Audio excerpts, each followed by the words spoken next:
Oh, you know what I love? Sports. Love sports. Sports. When it comes to Texas A&M. Where are you getting this information? Let me tell you. Welcome to TexAgs. It's here. It's time. There's always a buzz in the air when you hit this moment. He is a guy that has gotten better and better and better. He's just got that dog in him. We will develop men. We will graduate players, and we will win championships on the field. I think of him as this hawk. Before long, he's going to be swooping in on those quarterbacks. And they embody what the school is about. It's about getting into hard situations and getting ourselves out. It's about working hard. It's about doing amazing things. And this is a real program. It's not fake. This is a real place. And if you want to be really good at football, this is a really good place to be. You know, if I'm betting on anybody, it's the Aggies. Here we go. Here we go, Olin. Here we go. Here we go. Welcome back in TexAgs Live. Yeah, here we go. Here we go. Did you like that on Christmas Day? You got a dub. I didn't. I did, but it was weird because the Cowboys are my team, and I'm enjoying seeing them beat any team in the NFC East because I hate them all. And yet, I know that it would be better, at least in theory, for them to lose. Because you're at this point, the Cowboys are eliminated. They're not going to the playoffs. You're trying to get draft stock. Get the best draft picks you can get. And yet, does it really matter when Jerry Jones is... That's a good question. Because if they get it right, they'll end up trading the guy because they don't want to pay him what he's worth. True. But typically, they don't get him... I don't know if that's actually... Typically, they don't get it right. No, and they got 2 picks, but I can remember 2 first picks. I can remember that when they spent 2 first picks on Mike Jenkins, a cornerback from South Florida, and Felix Jones, a backup running back from Arkansas. Well, didn't they draft Taco Charlton in the first round? Yes, not too long yes, ago, and they could have had out of the University of Michigan, and they could have had T.J. Watt. T.J. Watt, who currently still holds the single-season sack record with Michael Strahan, is Texas A&M great Miles Garrett couldn't get to Old Man Rogers yesterday. They were getting rid of the ball fast. It was incredible. And then the fourth quarter, it was really good theater if you're not a fan of either team because you know what Miles is chasing. You know what the Steelers are trying to do because they're still playing for their playoff lives. And they changed the way they played offense just to keep 95 away from the single-season sack record. It was crazy. And what did they get? 3 points? 10 points? What was it? It was, I believe it was 13-6 was the final score. 2 field goals. And they went for it on fourth down, deep in their own territory, couldn't get it. But then the Steelers stopped the Browns, as most people do, and they kicked a field goal. So with like a minute and a half, Rodgers is getting the ball back. So you're like, ooh, he could either tie the game and send it to overtime, or Miles could get his sack in the game and we get to celebrate. And neither happened. And neither happened. It was a very anticlimactic ending, but it was enjoyable to watch for the neutral fan who's had their NFL team eliminated. Okay, neutral fan, who are you and what is this? I'm Richard Zane. I'm the guest host for David Nuno, who's taking some time off, much needed, well-earned. And this is TexAgs Live. It is. Can you believe it or not, they didn't cancel us over the holiday break. We just took 3 days off, and now we're back. We're doing a live show today. We're doing a live show tomorrow. And then we're taking 3 more days off. Well, some of us are. Some of us. Your basketball game's not till the 3rd. Okay, so I don't have to write in advance. Great. Okay, no, yes, you do. As the editor, you do. So as we said, this is TexAgs Live. Nick Savage is keeping it in the back, keeping count in the back of how many times I call it by the old name, because that's a habit I still have yet to break 2 years into the new name. What was the old name? TexAgs Radio. Oh. See, there's one. See, I don't even think of it as, well, that doesn't count because I asked you. Does it count, Nick? Do we think it counts? He's saying yes. Yep. Yeah. No, because I asked. Nick's the third party, though. That breaks the tie. Okay. TexAgs Live. We're brought to you by David Gardner's Jewelers. Usually we are over where? In the Holistic Planning Cool Zone. But we're not today. We're sitting travels. at the main desk. The main desk. But we're in the complete studio, which is what? The Rollo Insurance Studio. Jason and Jackson and the boys. See, this is amazing. Nuno's got him trained up like a barking seal. And he can just rattle off all the commercials, all the sponsors. It's incredible. This hour is called the what? The Go Hour. Does it still qualify as the go hour even though Nuno's not the here? G part is not here, Yeah, it's been the go hour. It doesn't matter. True. And the go hour is sponsored by who? The warehouse at CC Creations. I know CC, senor. Someone in my household gave plenty of money to the CC Creations as part of the Christmas shopping. Oh, is that right? I didn't get it. Would that be Jenna? Yes, that would be Jenna, of course. Okay. Jenna's well, who else is in your? You don't have no kids. Well, I don't. Yet. But, you could say, "Oh, well, your mom went there." Blah blah blah. I don't. But she's not in your house. That's true. I don't have a house. I have an apartment. Oh, so you just lied and all kinds of. Yes, things. I'm lying. I'm a liar. Aggies don't lie, cheat, or steal unless it makes for great radio. Yeah, Mark. And great is used loosely here. Spelled Grate. Nick, what other sponsorship reads have I missed? Well, I'm trying to get all of them done because I know we've got to get them in. If anyone wants to contribute to the program, they can call or text. Yes, of on course. the Buffy's catering and bartending hotline. And that number is what? See, this is the part I always mess up. It's 979-693-1150. Did I get that right, Nick? You got it. You nailed it. And then, Nick, could you show the social center? This is the It's Angry lonely. Elephant social center. Today It's it's lonely. It's very antisocial. Socials. Well, back in the day when Jamie Morrison was still here, it was the antisocial center when certain hosts were in the social center. Isn't that a brand that's kind of popular? It's Antisocial, like an social club. Yeah, thing I that remember I've my seen, but I son don't know what that used to have means. a hoodie with that on there for some reason. See, of course your son would, because Quinn's a cool guy. Would that be cool to wear? I don't know. don't know, Obviously, I didn't because I'm not cool. Okay. But if Quinn wore it, then yes, it's cool because he's a cool kid. He's all right. He's all right. So we're back after 3 days away for Christmas. Olin, how were the holidays in your household? Because I know you told me you're playing a little hurt today. Yeah, everybody in the house got sick.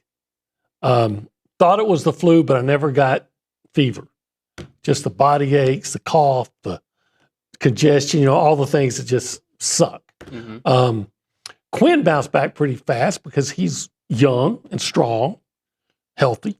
Irma bounced back pretty fast because she's stubborn and she got some medicine. Her purse is like a pharmacy. You can find any prescription drug, I'm convinced, that is made in her purse. And she could win $1 million on the old let's make a deal. At the end, the guy would come over and he'd say, Monty Hall, he'd come over and, I got $500 if you can find a thimble in your purse. There's nothing in this world that you would not find in her purse. So you would win the show. Yeah. She would. Yeah. Okay. And you bounce back the slowest because you're old and... Yeah.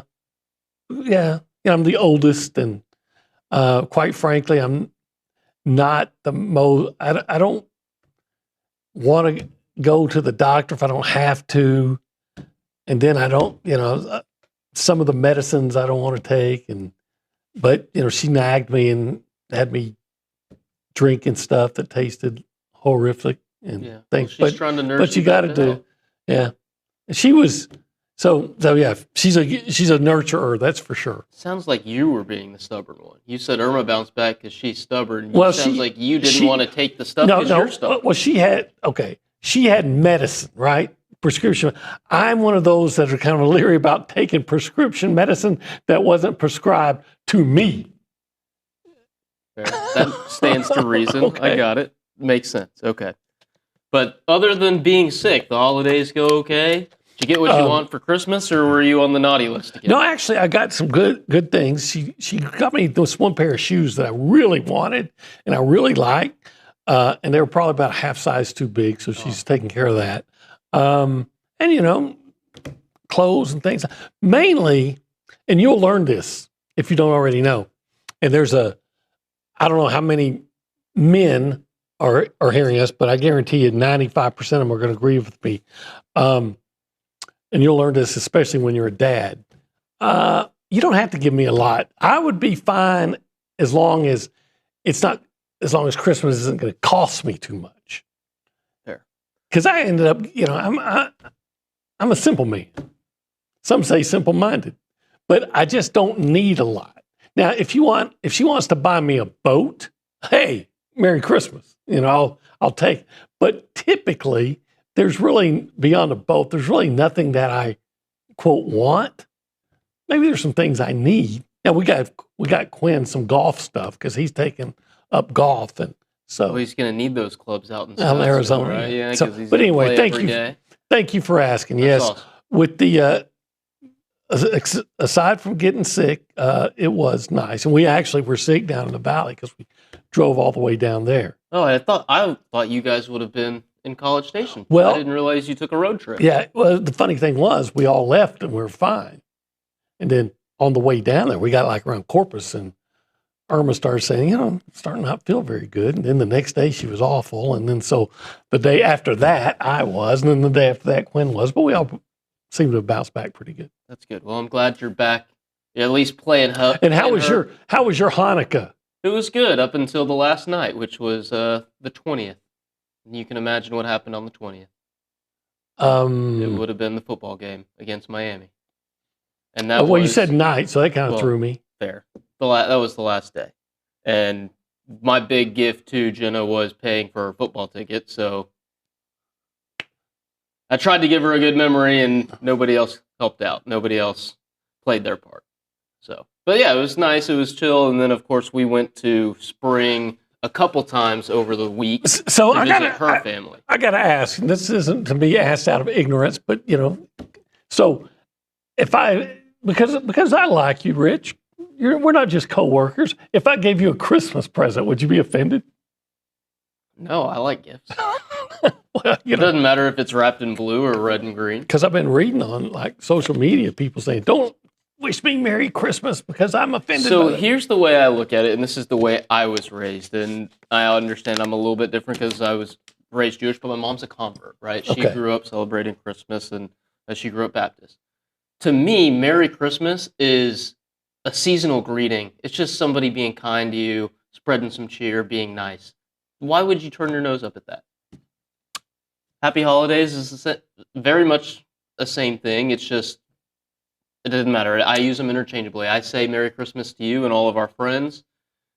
And There you if somebody says Merry Christmas to me, a stranger that I don't know, I'm not going to say anything back. I'm not going to sit there and lecture them and be like, oh, Happy Holidays. No, I'm just going to say Merry Christmas and go on my day because I know where their heart's at. Well, That's the important thing. and we hope everybody had a Merry Christmas and a Happy Hanukkah and a whatever else. Yes, Nick Savage in the back, director, producer of the show. How was your Christmas? I see you're rocking a new jacket. Is it cold in the back? Yeah, it is. It's cold outside. But I told y'all when we first got here, when you get some new stuff, it's like the first day of school outfit. You have to like kind of show it off. But I got some duck camp. I was really happy nice. when I unwrapped some duck camp. I'll probably wear that tomorrow. But yeah, it was good to see family. The extended break was very nice for all of us, and got to take in a lot of football, watch a lot of football. So happy to be back here though, and excited for these playoff games coming up this week too. I really don't like that break. I get why they do it because it's Christmas, but the 2-week break in between rounds is kind of crazy to me. But yeah, again, playoff. Wish A&M was still in it, but excited to watch it. Nick actually introduced a topic that I want to get into in our next segment. Okay. What have you been watching sports-wise? Because it's been 8 days since Texas A&M in any sport has played a game. Remember that Sunday, the 21st, you had men's basketball, women's basketball, and the volleyball national championship. Nobody has played a game since. And now you're going to get the final A&M athletic event for the 2025 calendar year later tonight. Texas A&M basketball takes on Prairie View, 7 p.m. tip-off at Reed Arena. We'll talk about that a little bit later on. Bucky McMillan will be on the show coming up in the 10 o'clock hour. So just a few notes since our last show, Olin, because some stuff has happened. Not much has happened. Some stuff you might find interesting. Some stuff Kay Naegeli might find interesting. Since our last show, December the 23rd, Theo Mellon-Erstrom announced he's entering the transfer portal. Rylan Kennedy announced he's entering the transfer portal.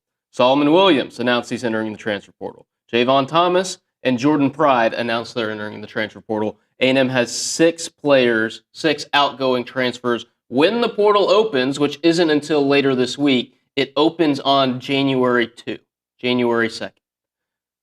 Nobody else is declared for the draft. It's still just 3 players leaving early. That's Casey, Cassius Howe, and Will Lee. They're the 3 that have announced. And I'm still confused on Cassius Howe because I haven't seen an official announcement that he's going into the NFL draft. All I've seen is that he's going to the Senior Bowl. Well, that's all you need. That's all you need. Yeah. Thank you. I've learned something already today. And then on the volleyball side of things, that's why I teased Kay Naegeli's name. 3 volleyball transfer portal commitments for Jamie Morrison and company as they try to reload. Kia Castle, a middle blocker from Ohio State. Natalie Ring, an outside hitter, an All-American from Marquette. And then middle blocker Eliza Sharp from Boise State. Those all happened the 23rd and the 24th. So A&M volleyball trying to retool as they try to as they're going to eye a second consecutive national championship by the time the 2026 season rolls around. So we'll have plenty more volleyball talk later on in the show. Nick, Savage, anything else I need to touch on in this segment? Have I got all of my sponsorship reads in? You've checked all the boxes. And I really will give OB credit. He really carried you on that. Thank you, guys. He has got it down. Because Nick will tell you, and I'll tell you, Olin, here on my rundown in my first segment, I said, get through all the sponsorship reads, of which there are many, of which I will probably forget one or two. And so we thank appreciate every one of them. Yes, we do. And we hope they all had a Merry Christmas. And a Happy Hanukkah. And a Happy New Year. All right, we're off and rolling on this skeleton crew version of TexAgs Live here on a Monday morning. On the other side, Olin, let's talk about how you've been feeding your sports addiction through this A&M athletics void. Don't go anywhere. You're listening to TexAgs Live.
Welcome back. Continuing the Go Hour, brought to you by the Warehouse at CC Creations. You're listening to. Oh, my mic is off. That's on me. Oops, my bad, Nick. Welcome back. This is a continuation of the Go Hour, brought to you by the Warehouse at CC Creations. Nick Savage is director, producer extraordinaire. Reminds me when I'm being a dummy and turn my mic off. You are listening to. Happens to me too, and David. Quite frequently, actually. I have been here for that. You just got to remember that it doesn't make me the feel... people listening on radio, they don't know. They can't hear you, you know? Just because it happens to everybody, it doesn't make me feel any better, Nick. It's still, that seems like a rookie mistake. Anyways. It's kind of like death, right? It happens to everybody. It doesn't make you feel any better. But it doesn't feel better that it's going to happen. That when it happens to you, you're probably not happy about it, right? Some of us are closer than others. Yeah. This is TexAgs Live, brought to you by David Gardner's Jewelers. Olin, we were talking a little bit off air, and I'm trying to bring this conversation on the air about transfer portal losses and players that have left A&M to go elsewhere that really make you miss them. What have they done that makes you miss those losses in the portal? And are there really any out there? Because of the 6 that have announced they're leaving Aggieland or looking to possibly leave Aggieland, because remember, they can go into the portal and then come back. There was only one that you and I kind of agreed on, Rylan Kennedy, where it's like, that's interesting. Why? Yeah. That I'm saying, trying to understand the reasoning. Because I'm thinking, all right, here's a guy that's going to be a starter next year, probably. Now, there's no guarantees. And he's had flashes. I remember he had a sack against LSU. Maybe he had another one against LSU again this year, too. He had 2 sacks this year, one against UTSA and another against LSU. LSU, remember the late one where Nussmeier just laid on his back for quite a while? 3.5 sacks in 2 seasons. So he's shown, but it was always as a backup. So he's shown some flashes, but so that was one I thought, oh, well, okay, that's to me that surprised a little bit. And I got to thinking, other than Haynes King and possibly Walter Nolan, who turned himself into a first-round pick. But who was going to be anyway? But did he play to that level here?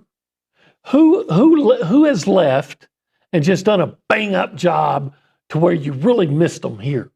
I mean, really missed them. Like you couldn't replace. Like, all right, Haynes went out there, and I watch Haynes, and I think, he still has I watched their bowl game. And he still has that tendency to make the big, loud mistake. Yes. But I was watching, I'm saying, what if he had been used differently here? What if all the things he did for Georgia Tech he had done here? Yeah. But beyond that, I started thinking, who is really left in the transfer portal that just, like all right, if you're an NC State fan, you were probably watching Casey Concepcion and going, why?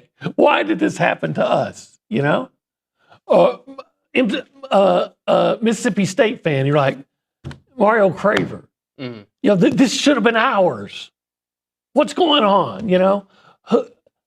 Other than Haynes and possibly Walter Nolan, who were you looking at and thinking, man, because if you look at like that celebrated 2022 class and all the guys that left, there's really not any that have gone and done great things away from A&M. I mean, God, you see what Jordan Moko did this week?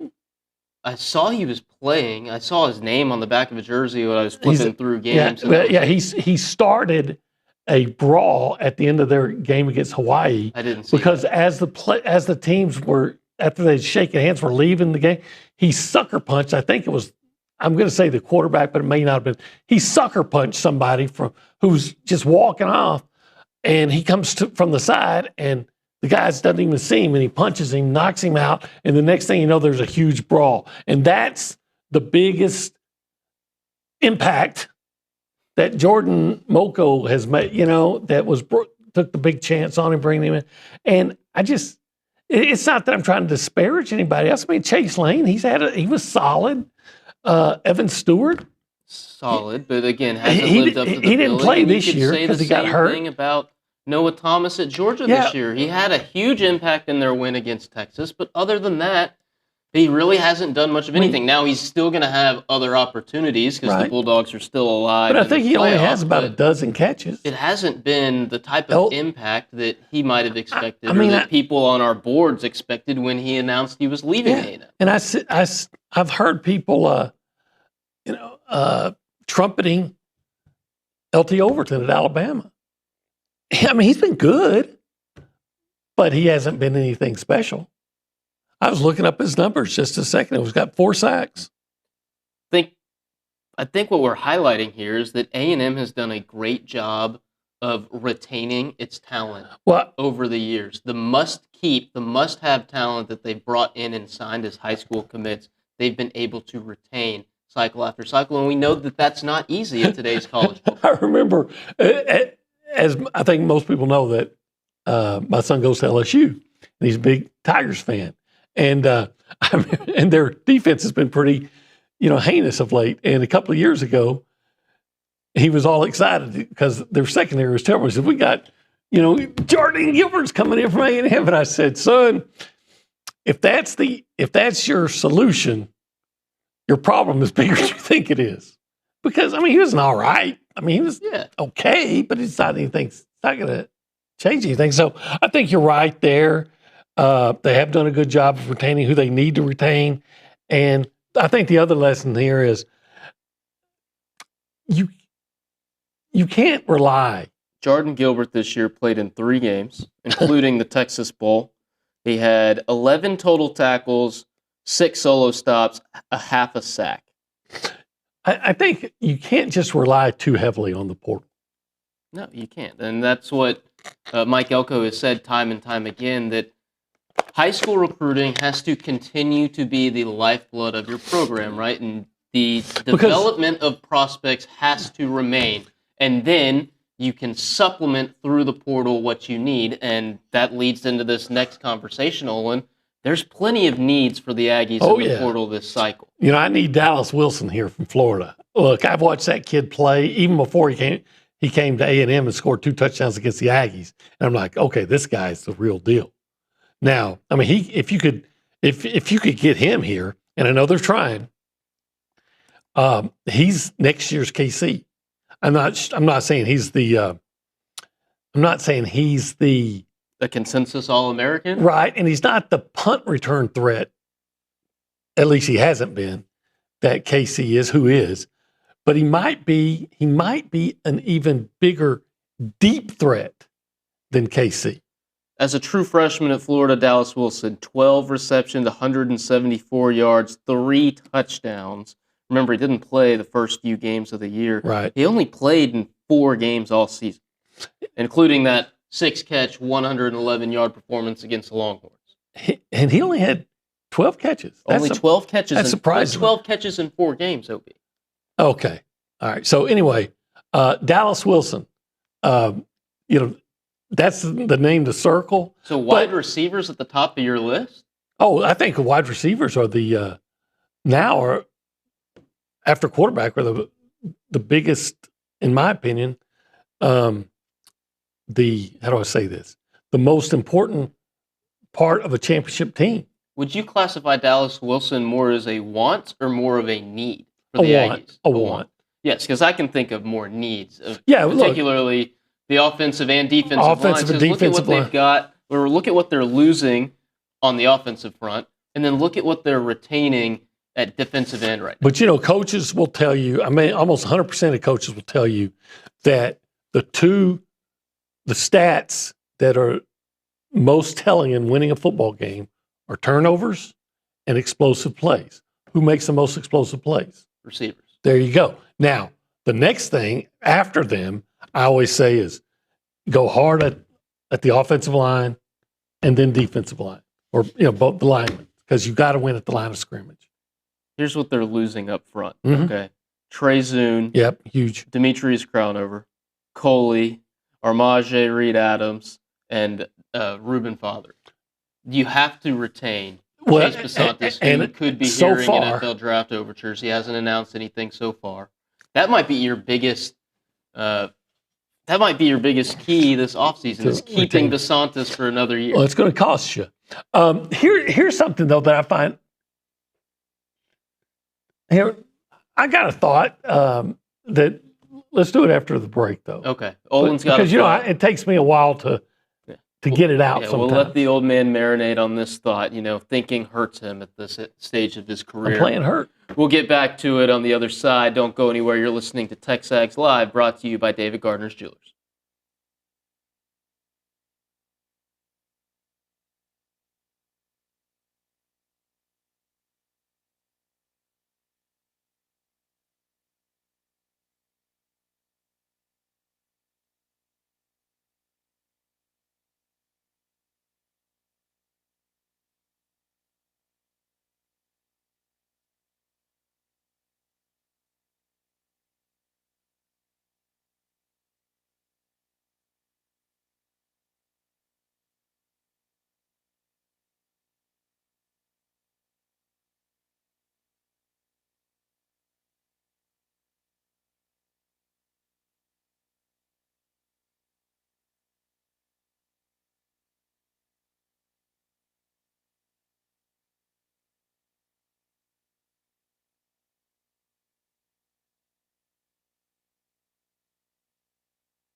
Making sure my mic's on this time, Nick Savage. We're continuing on with the Go Hour here on a Monday morning. The Go Hour brought to you by CC, the warehouse at CC Creations. This is TexAgs Live, brought to you by David Gardner's Jewelers.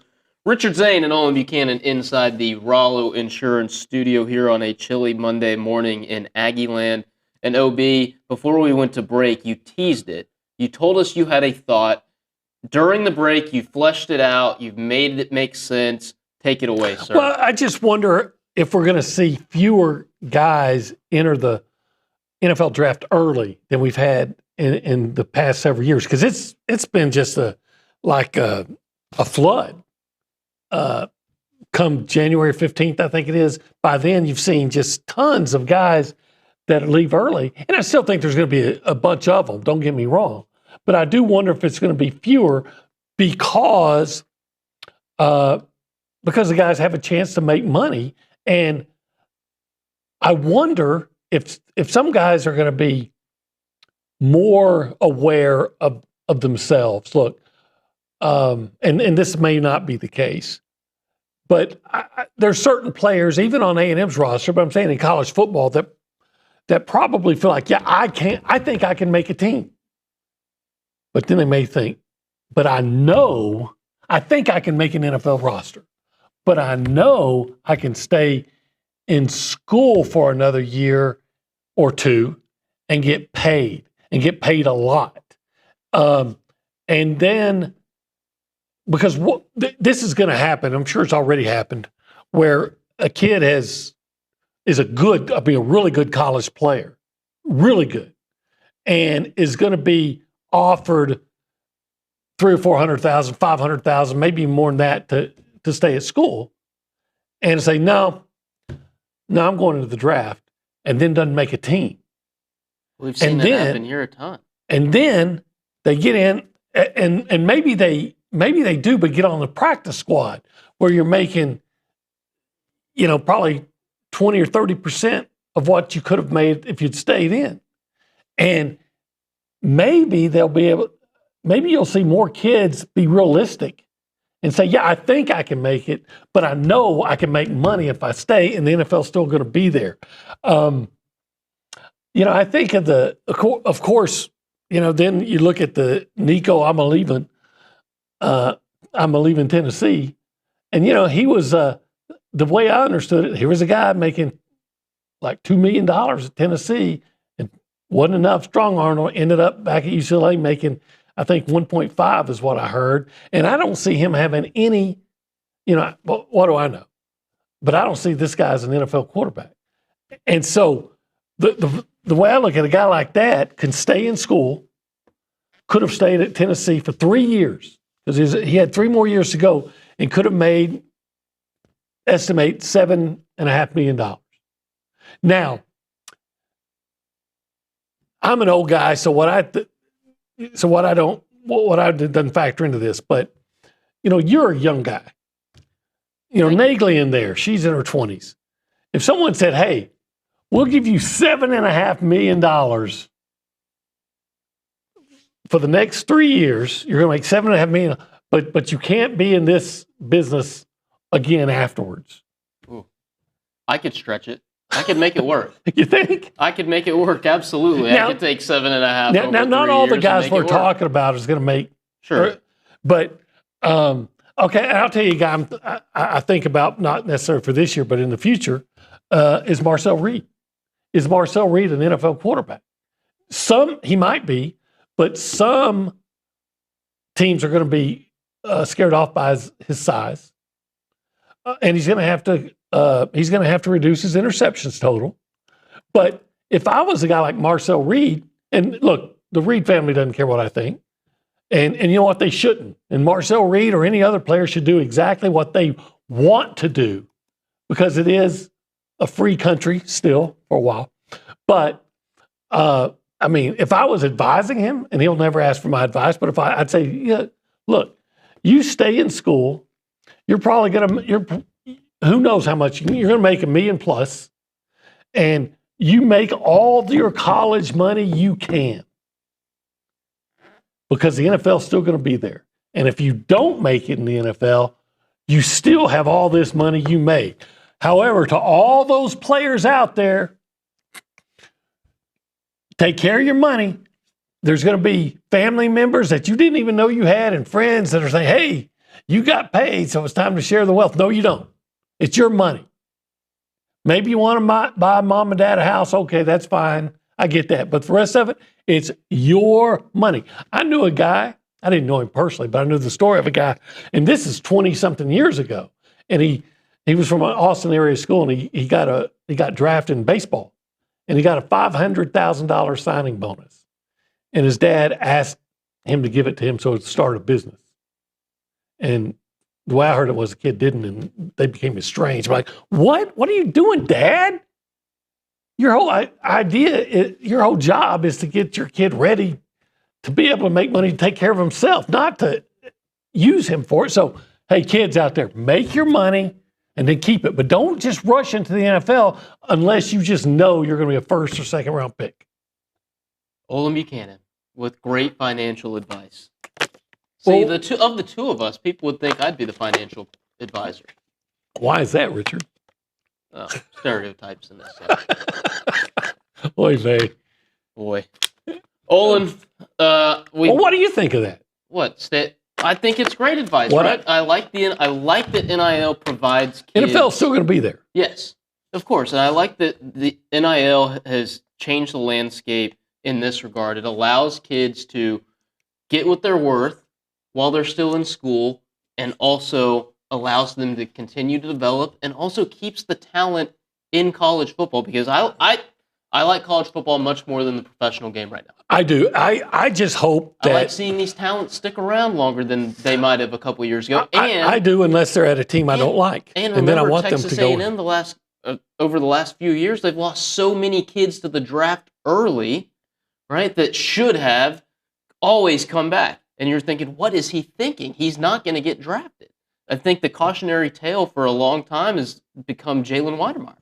Had one really good year as a freshman, and then made up his mind and went out early. And then what? Was he undrafted? Was he a 7th-round pick? Buffalo picked him up for a while, and then he's out of the league. He's not right. And a guy like that, who is, I mean, how much money could he have made in today's college football? He was around during NIL, so he was the but it's not like it is now. Like it is now, right? And he may look, Jalen, who I loved you, dude, but I don't know that you're a $1 million player, undrafted free agent.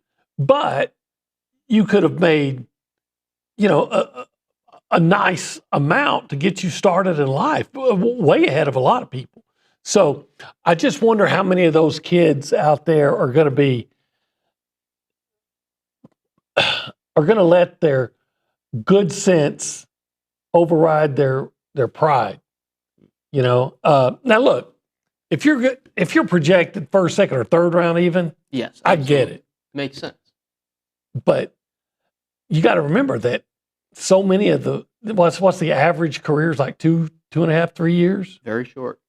And so very few people in the NFL make true life-changing. Right. So you make the money while you can. The NFL's still going to be there. But if you're going to be a first-round pick, how much money could KC make if he stayed at A&M another year? He could probably make $1.5 million, maybe $2 million. But that signing bonus is probably going to be more. Right. So it makes all sense for a guy like KC. It's all going to go back, and this is always going to be the case, and this has always been the case, right? It's just highlighted now more so than ever because kids can make money and really good money. You need good financial advisors around you, and you need a good agent in your ear who's going to give you true, honest advice, and you need to listen to the NFL draft grades because the scouts aren't lying to you. Because it's their job too, right? Olin, right? The scouts can get canned for bad emails. Right. The scouts won't lie to you. The agents will. And get mom and dad, get out there and make sure everybody around him knows that it ain't your money, it's his money. Yep. One more segment here on the Go Hour on a Monday morning. We'll do that on the other side right here on TexAgs Live.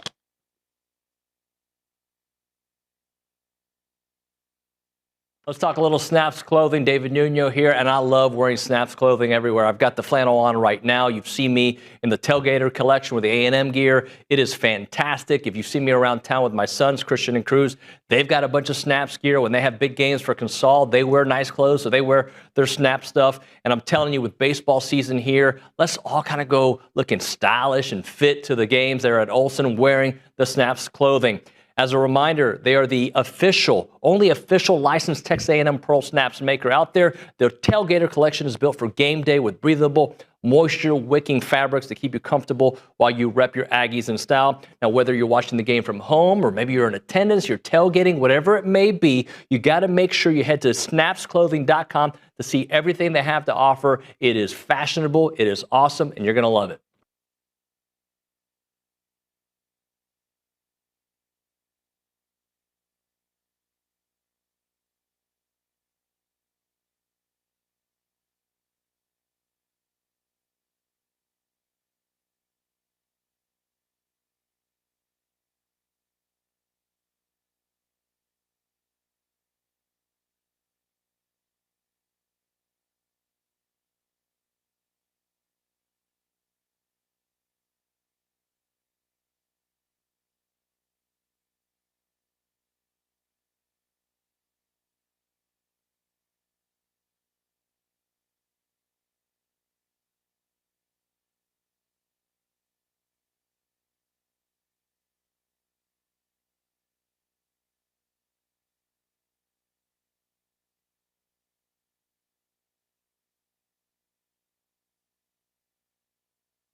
We're wrapping up the 8 o'clock hour here on a Monday morning edition of TexAgs Live, brought to you by David Gardner's Jewelers. This 8 o'clock hour is lovingly referred to as the Go Hour and thankfully sponsored by the warehouse at CC Creations. Olin, 3 minutes ago, the real EJ Smith on Instagram posting, first and foremost, I want to thank God for blessing me with the opportunity to play the game I love and for guiding me through every step of this journey.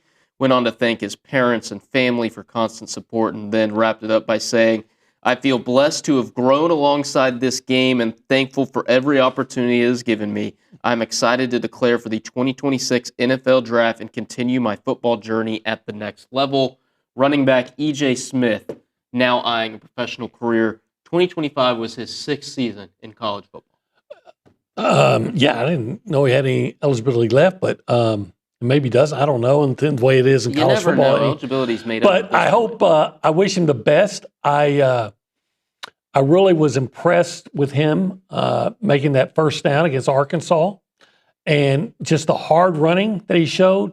And on special teams, 2 plays. It was one KC, but actually both on KC Concepcion punt returns for touchdowns. One, he blocked 3 guys on the return. Was that against Utah State? I can't remember who it was against. And then against LSU, when KC's returned that kick, there's one guy that has just the faintest chance of catching KC from behind. And EJ is running ahead, and he looks back. There's one guy, I can't remember who the guy from A&M is, and he points at the guy from A&M. Hey, there's a guy behind.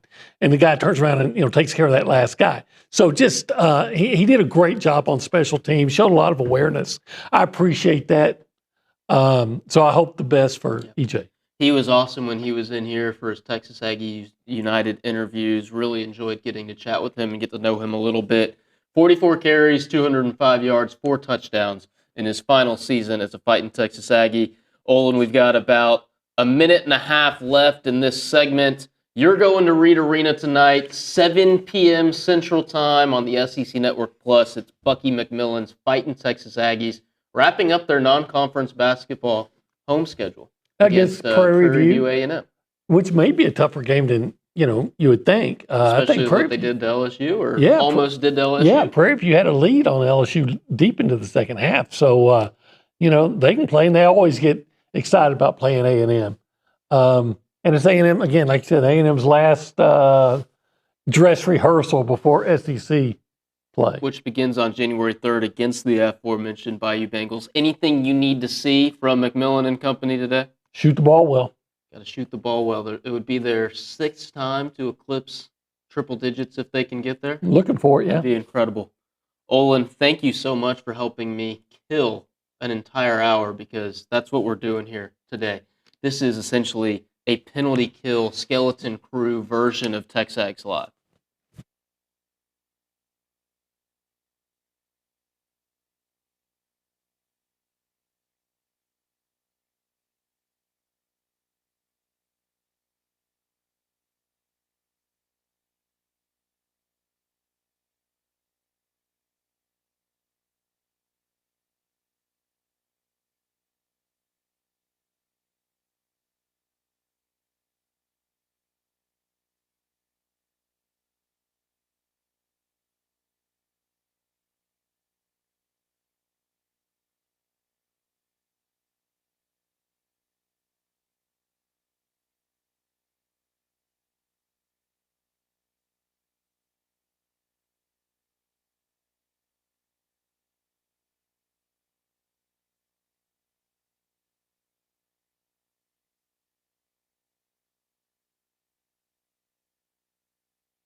Nick, since my snafu in the second segment where I didn't have my mic on, like every time I hear the bumper music in my ear, I look down at this thing to make sure the green light's on. I've been Because checking it for you too. Don't I worry. don't want to make that mistake again. That was honestly one of my more embarrassing moments. I mean, I would consider David it. does and it there's like. a list of like 30 embarrassing moments I've had at my time here at TexAgs. Well, yeah. I mean, David honestly does it like once a week, but Yeah. usually I catch it before we go on, so it's okay. It just happens. My number one most embarrassing moment, for those who might be wondering, I can think of a time where I was guest hosting way back in the day when Gabe was still hosting TexAgs Live on the Daily, and Billy was my 10 o'clock guest, and he was on his way to the studio, so I'm talking to Billy on a mobile, not really paying attention to him.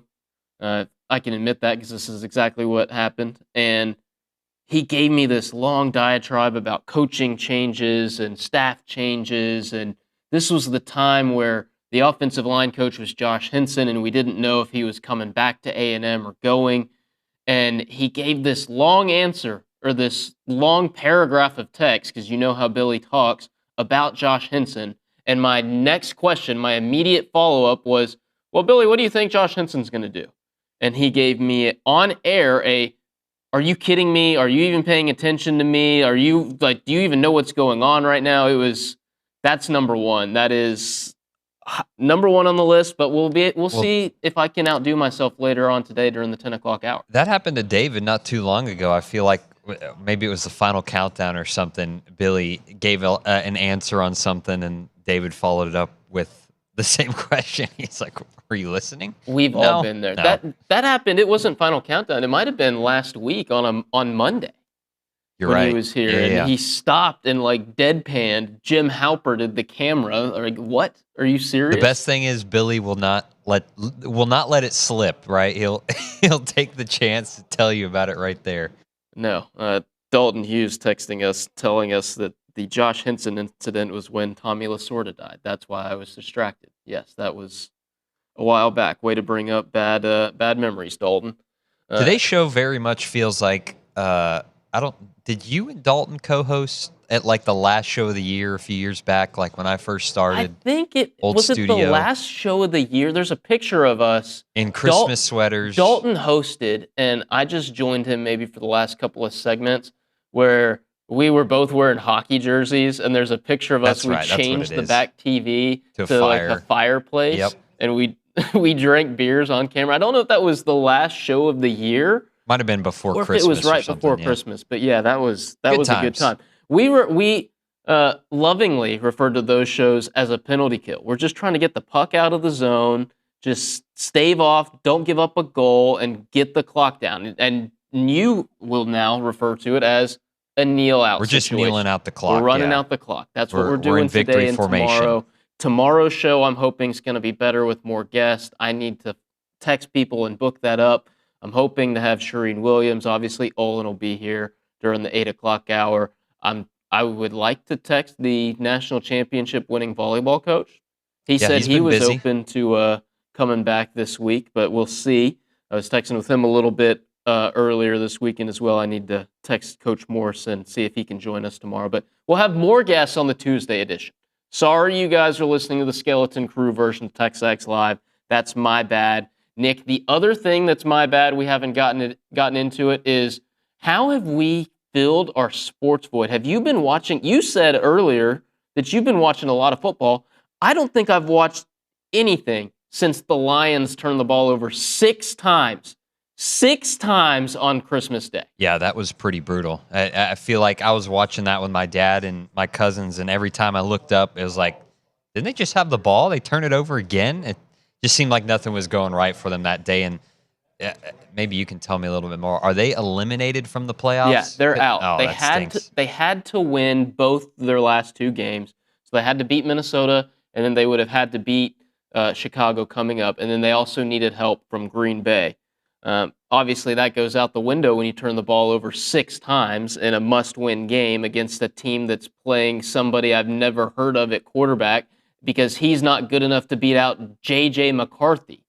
for the starting job. But the Lions are decimated, though, right? With injuries, like that's kind of been the story. The secondary's been decimated by injuries. They've been all right. They haven't been hit too hard on the offensive side of the ball, other than the fact that Dan Campbell had to take over play calling duties midway through the year because the offensive coordinator wasn't getting it done. I saw a notification on my phone yesterday, ESPN kind of teasing a way too early knee-jerk reaction to the 25 NFL season, saying that the Lions Super Bowl window was closed. I hope that's just clickbait. I hope that's not the case, but it's, needless to say, a very, very important offseason upcoming for Brad Holmes and Dan Campbell and the Detroit Lions. Got to fix some things up front on the offensive line. Got to get the secondary taken care of. And I don't know, I think Jared Goff's got another year in Detroit because of what his cap hit looks like, but I don't think it's too early to start looking at a quarterback of the future in Detroit. Anyways, that's the extent of my football watching, Nick, because I can't stomach anymore since A&M lost. Now the Lions are eliminated. Yeah, well, I started on Christmas Eve with the Hawaii Bowl that OB was talking about, where Jordan Moko started that fight. But that was a really good game. Came down to the last play of the game. Didn't really watch any of the games on the 26th. Little bit of FIU UTSA, but just kind of like have it on in the background. It wasn't a game, but Saturday was a good bit. Like BYU Georgia Tech, that was a good game. I watched the 4th and 15 conversion from Haynes King. Yeah. I didn't watch much of the People's National Championship, which I know is the Pop-Tart Bowl, right? That bowl mascots everybody loves. I just wasn't really interested in meaningless bowl games at this point in the year. But when the game was close, BYU came all the way back, and then Georgia Tech had the ball late with the chance to tie or win the game, I was dialed into that one. Yeah, it seems like Haynes King always has his teams in a place to win it. But my sister-in-law graduated from U of H, so we were tuned in to the Texas Bowl, LSU in Houston, and it was another good game. Connor Wigman played really well.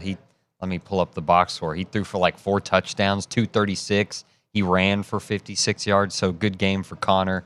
And then, the Texans played on Saturday too, so they won. Got another win. They're going to the playoffs, man. They're rolling. Kaylee Dreyer's happy about that, I know. I know, and I can remember sitting on one of the early editions of the B team and Ryan Broninger saying that he was wrong about the Texans because they looked dead in the water to begin the year. So, they stunk offensively earlier this doubt. Year. And the detractors were right, at least in the early going, but like people might be saying about the Lions Super Bowl window being closed, it might be a knee-jerk reaction from Ryan Broninger and the people in Houston, at least in September and early October, because they're going back to the playoff. They've got a championship-level defense. They've got an incredible quarterback. They could be a live dog here in the NFL playoffs when things get ramped up.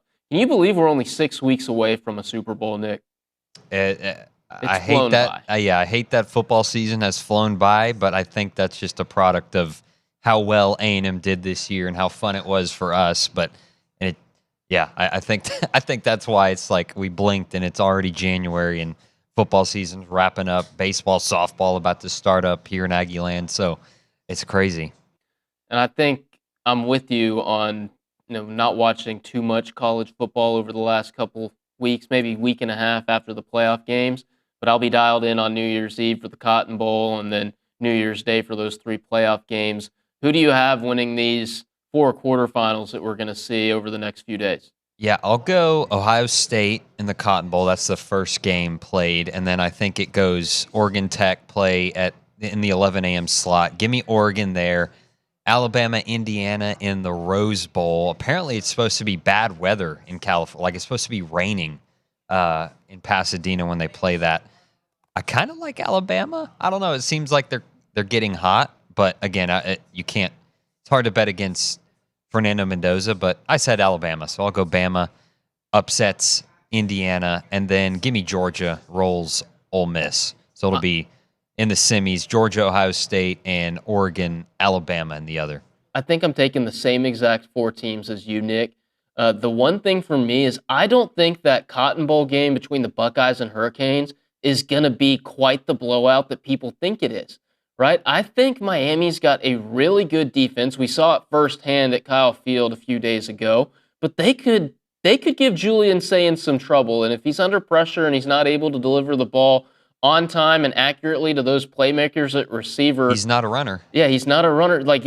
They could give him some trouble. And also, Carson Beck's an experienced quarterback. He's won different places he's been at. He's experienced big-time games like this. He could keep the Hurricanes around in that one. I do think Ohio State's going to end up winning and punching their ticket to a semifinal, but I don't think this is going to be quite the blowout, right? Yeah, I mean, Ohio State's a 9.5-point favorite right now, which is wild. But that yeah, seems a bit much. I would bet Miami to cover that. As far as games, there shouldn't be any blowouts in the quarterfinal round, right? You've got 8 of the best teams in college football remaining. These should all be pretty good games, pretty close, competitive games. If there's one team that I would have on blowout alert, it would be Texas Tech, because I just think Oregon's got so much firepower offensively, and the Red Raiders haven't seen anything like that roster this year. Because I think back to who Tech played in their last game, in that Big 12 championship game up in Arlington, and BYU was stinky, man. They were not good. That defense looked like a high school defense, and of course Texas Tech could name their score in that game.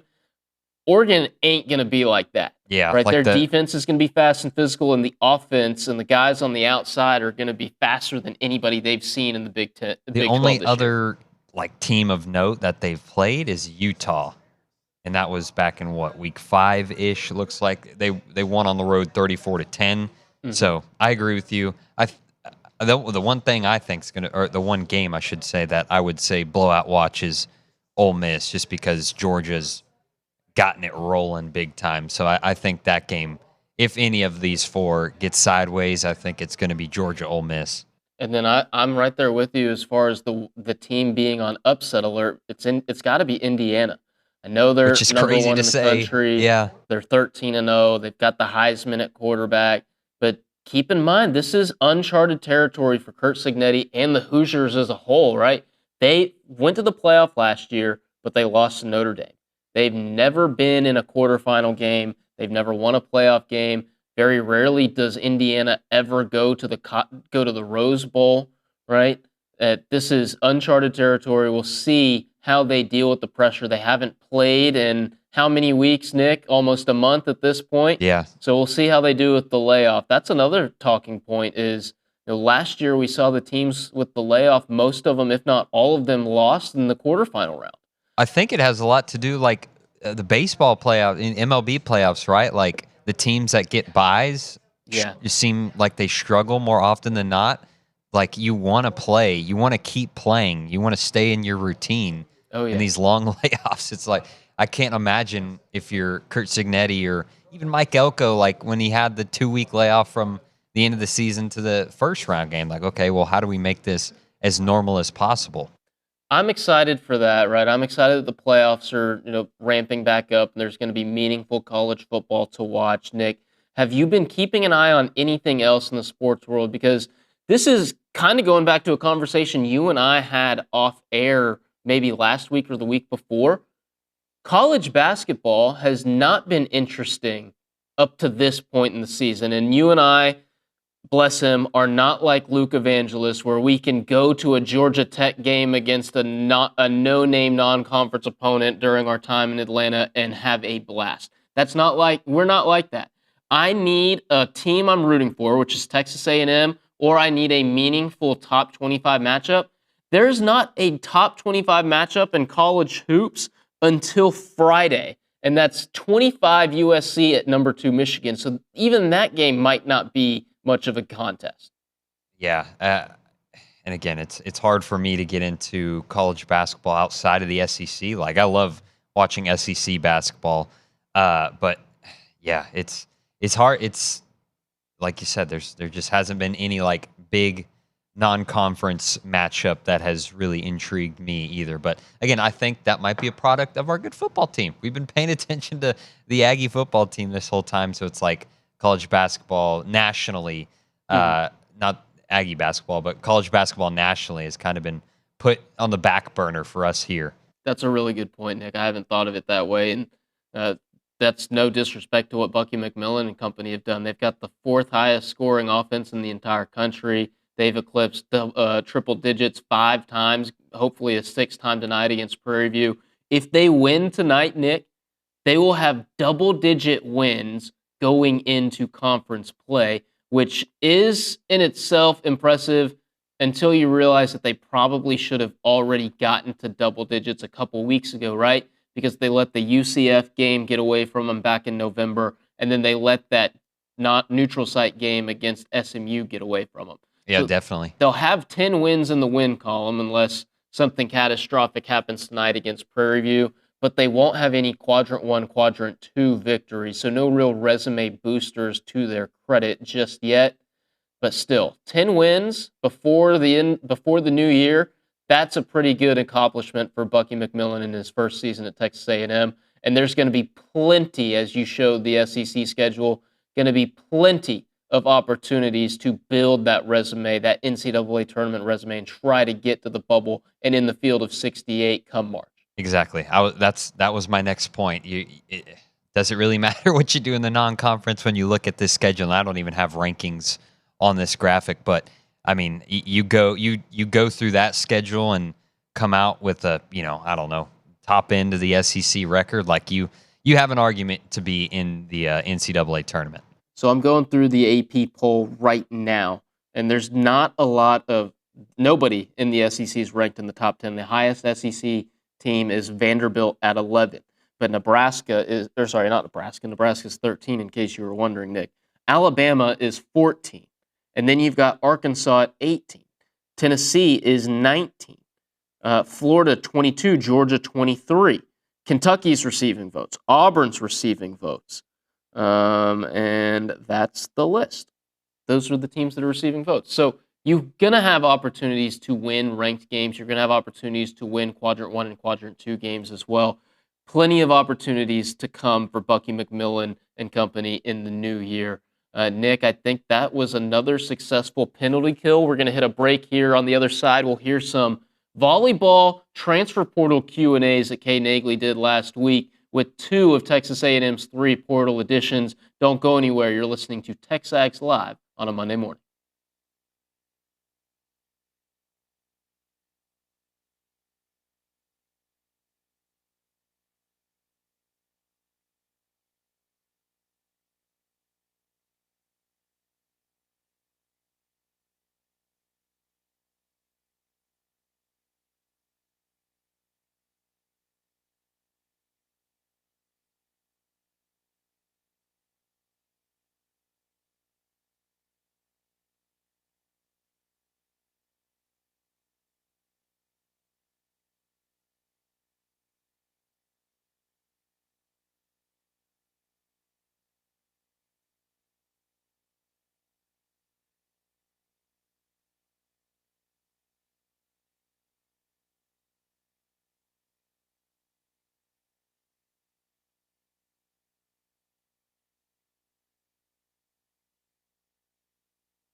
Rolling right along here on a Monday morning, December 29th. It's 9:22. Thank you for tuning in to TexAgs Live, brought to you by David Gardner's Jewelers. I'm Richard Zane, filling in for David Nuno, who will be back in the host chair on Monday.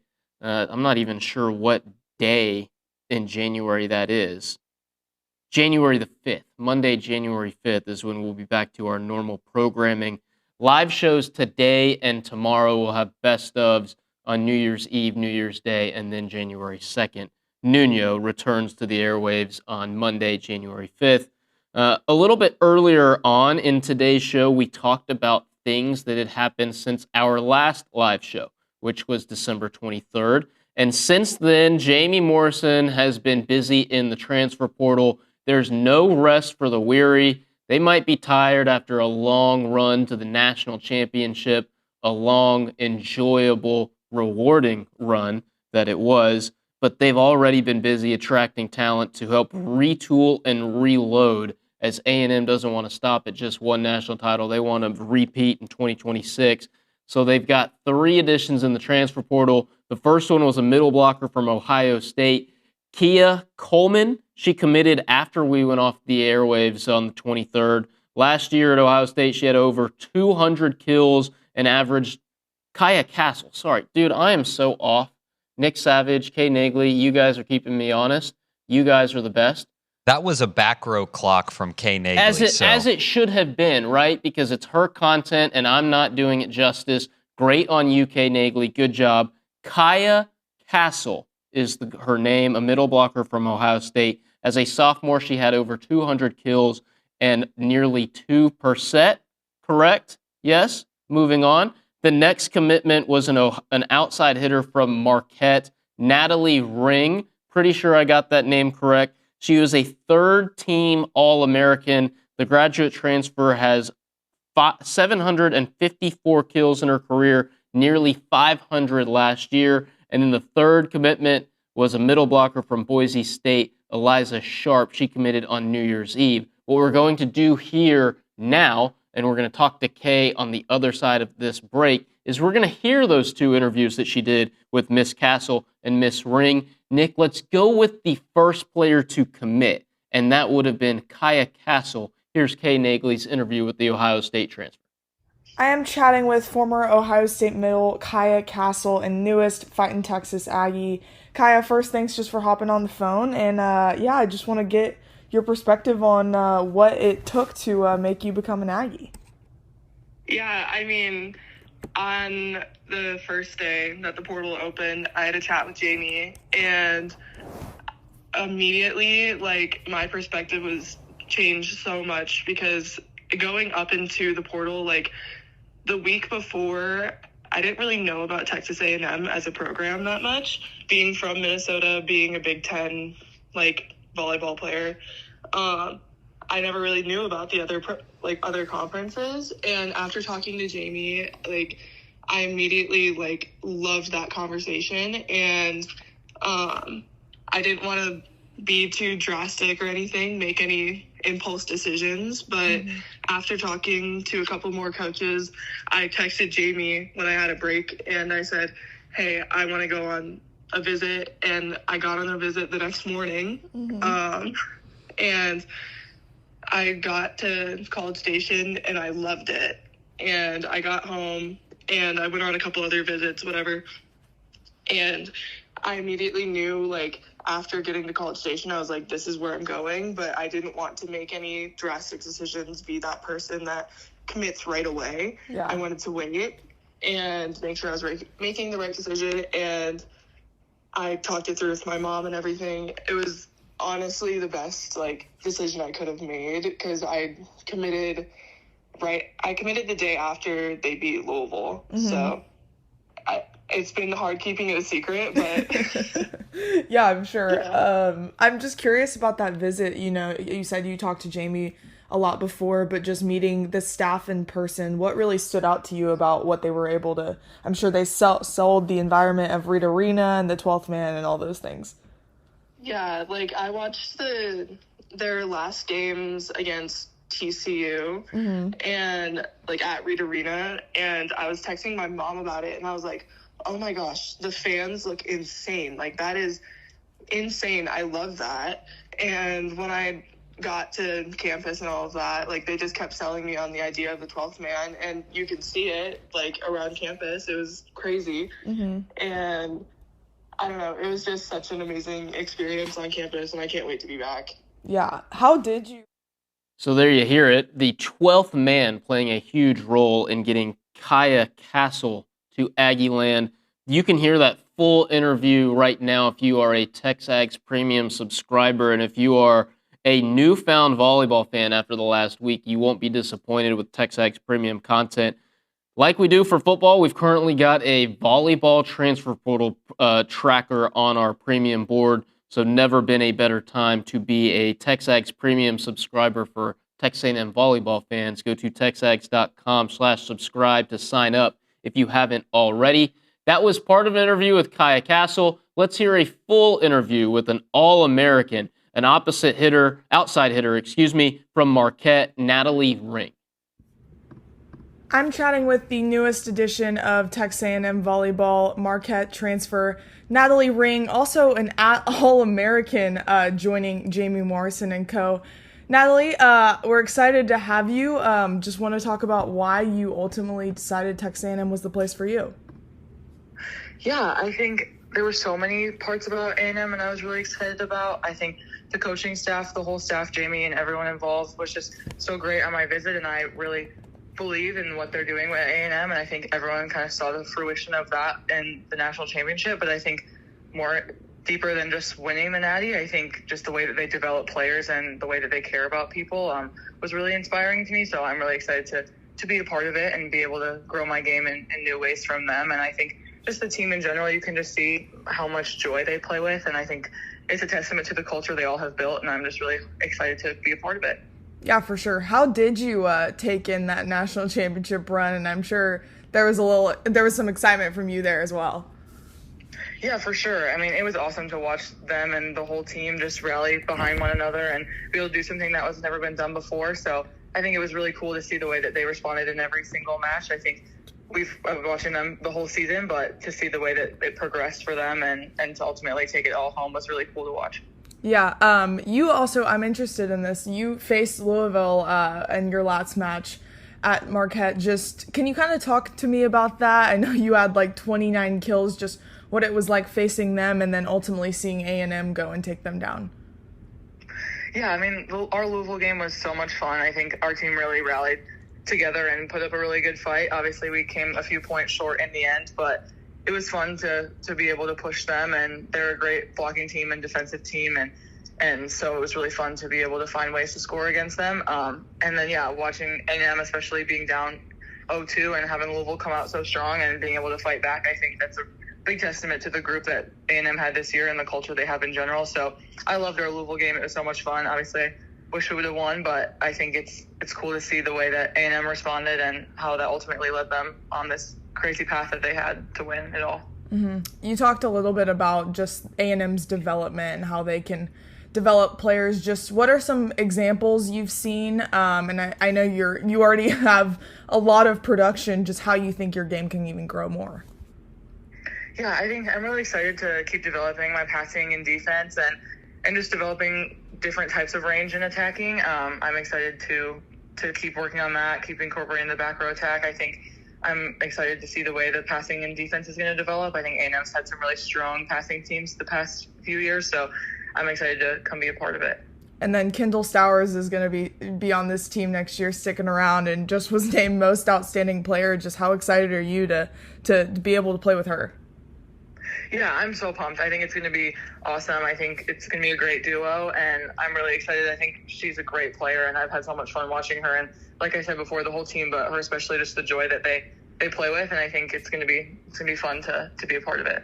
Yeah. Lastly, just what's your message to the 12th man? I'm sure you're ready to get down here. Yeah, no, I'm just so excited, and I can't wait I think everyone's going to just welcome me with open arms, and I'm so excited to be a part of it. Awesome, Natalie. We can't wait to have you down here. Thank you. That's Natalie Ring, one of the newest Texas A&M volleyball players, an outside hitter from Marquette, third-team All-American Jamie Morrison, busy retooling and reloading a roster that's losing 8 players that have exhausted their eligibility. So there is more to come on the Texas A&M volleyball front as far as the transfer portal goes, and as far as TexAgs Live goes. There's more volleyball conversation coming up on the other side as Kay Naegeli joins me right after this break here on TexAgs Live.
as promised, the TexAgs volleyball girl, Kay Naegeli, joining us here on TexAgs Live, brought to you by David Gardner's Jewelers. And there's plenty of stuff to talk about on the volleyball front, and we'll get into that in just a moment. But I hope you haven't tired of hearing it, because it needs to be reiterated and said again and again.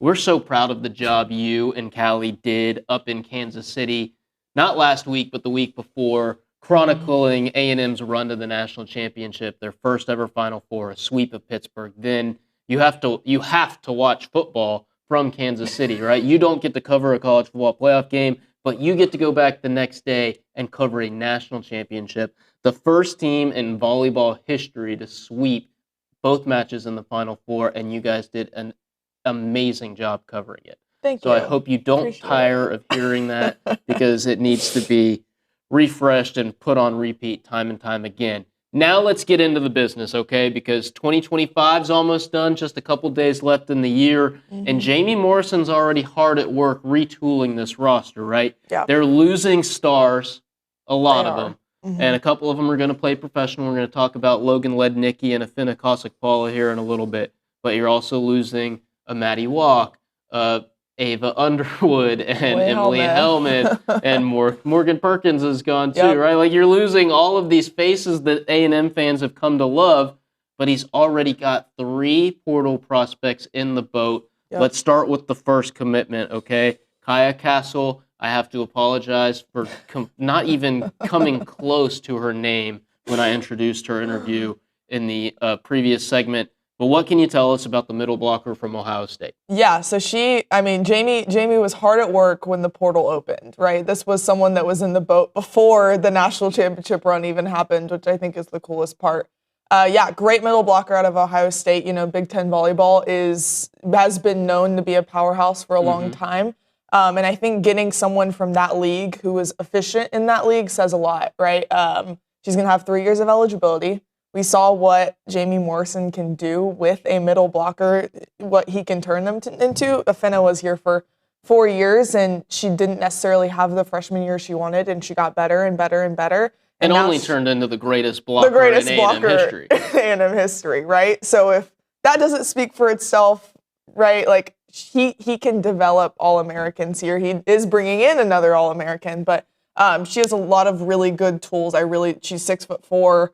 So a really strong person that can be in the middle. And yeah, she also had kill production. She added 200 this year and averaged nearly 2 a set. She's from Buffalo, Minnesota. So coming down south, I bet was going to be a little bit of a culture shock for her. But she said on her visit, she just really liked everything that A&M was about. And it was really easy to buy into what this program obviously sells. I got to talk to her on the phone, as y'all heard a little bit earlier, and she talked about her telling her grandma. She committed before the Nebraska game, and she was telling her grandma, "Hey, grandma, you need to watch this game on TV. Like, they set it up for her and everything because I'm going to play for them next year." And her grandma was really excited to see that. So she had a lot of enthusiasm about the program she was coming into, and I think that's really good to hear as your first portal edition. You can hear that full interview with Castle on TexAgs.com right now if you're a premium subscriber. I did have to look up where Buffalo, Minnesota is. I know where Buffalo, New York is. Both of those places seem way too cold for me. So it's going to be a culture weather shock for her, hopefully in a good sense. Moving right along now, an All-American outside hitter from Marquette, Natalie Ring, third-team All-American, I believe just one of a handful of All-Americans that program's ever produced. And now she's going to come play for one final year in college for Jamie Morrison and the Aggies. Yeah, she's a really, really great get, right? We talk about developing All-Americans, but she already is one, right, and has the potential to maybe become a first team when she's here. I remember we were watching, or it was A&M's match right before, it was the round of 32 or against TCU. Yeah, right? Against TCU, and we were watching Louisville and Marquette battle it out. And yes, we were right there. We're at Reed, and we are crossing our fingers, hoping that both Louisville and Nebraska go down to bring the second weekend to Reed. Obviously, that didn't happen, but yeah, we were watching that match, and Marquette gave him Unfortunately, a couldn't get fight. it done. But Natalie Ring had 29 kills in the Insane. 5-setter. She was the main reason that Marquette was able to push them. And I asked her a little bit about that in her interview. And yeah, she was a stud for them all year, and I think she's been a stud throughout her career.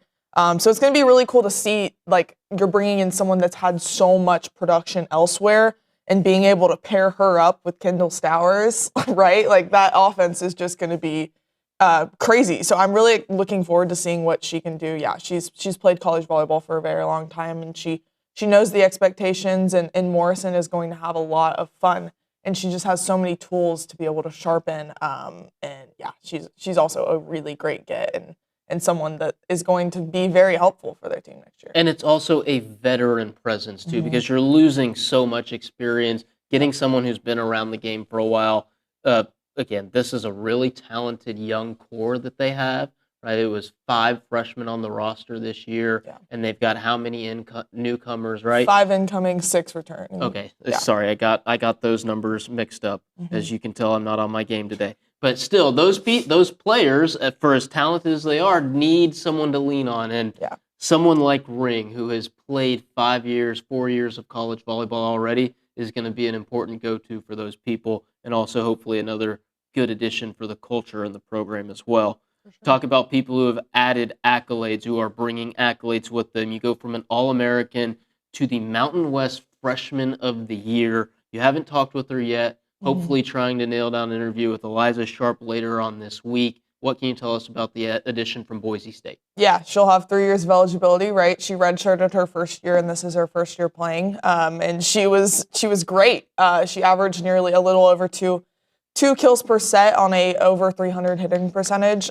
She also added 140 blocks. So when you're getting that kind of production in the Mountain West, that garners accolades as such. So another product that I'm really excited to see how Morrison kind of just can form her into being not only this middle, but a true all-around volleyball player. She played in all 31 matches for the Broncos this past year, so she has a lot of experience playing just in this short time. And yeah, she was great at Boise State, right? They relied on her a lot as a younger player. So again, just going to be one of those players to watch out for.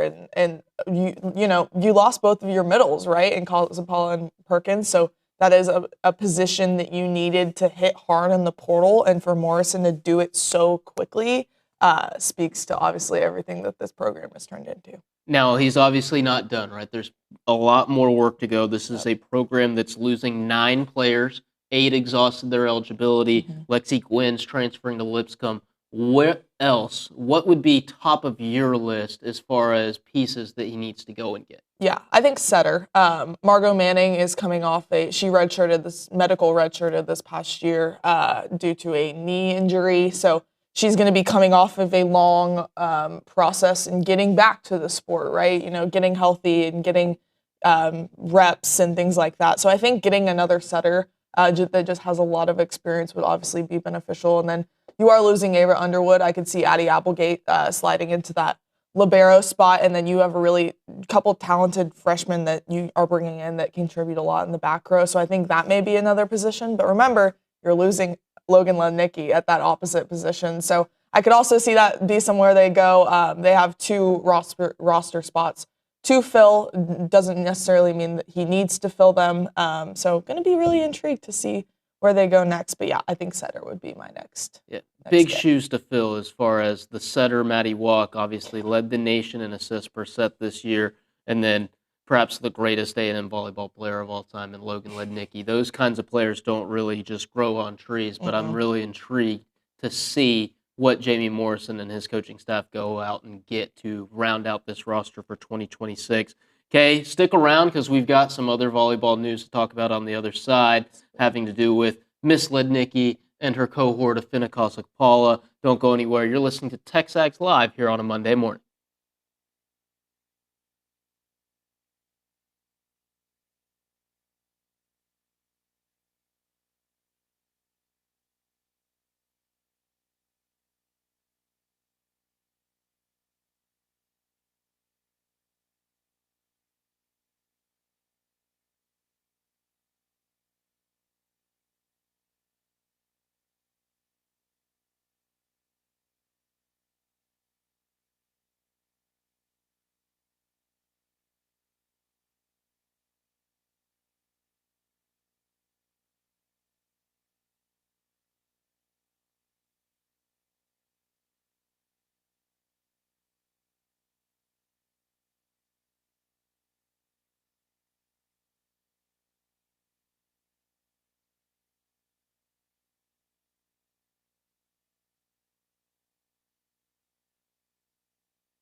Final segment of this 9 o'clock hour here on a Monday edition of TexAgs Live, brought to you by David Gardner's Jewelers and Kay Naegeli sticking around for another short segment.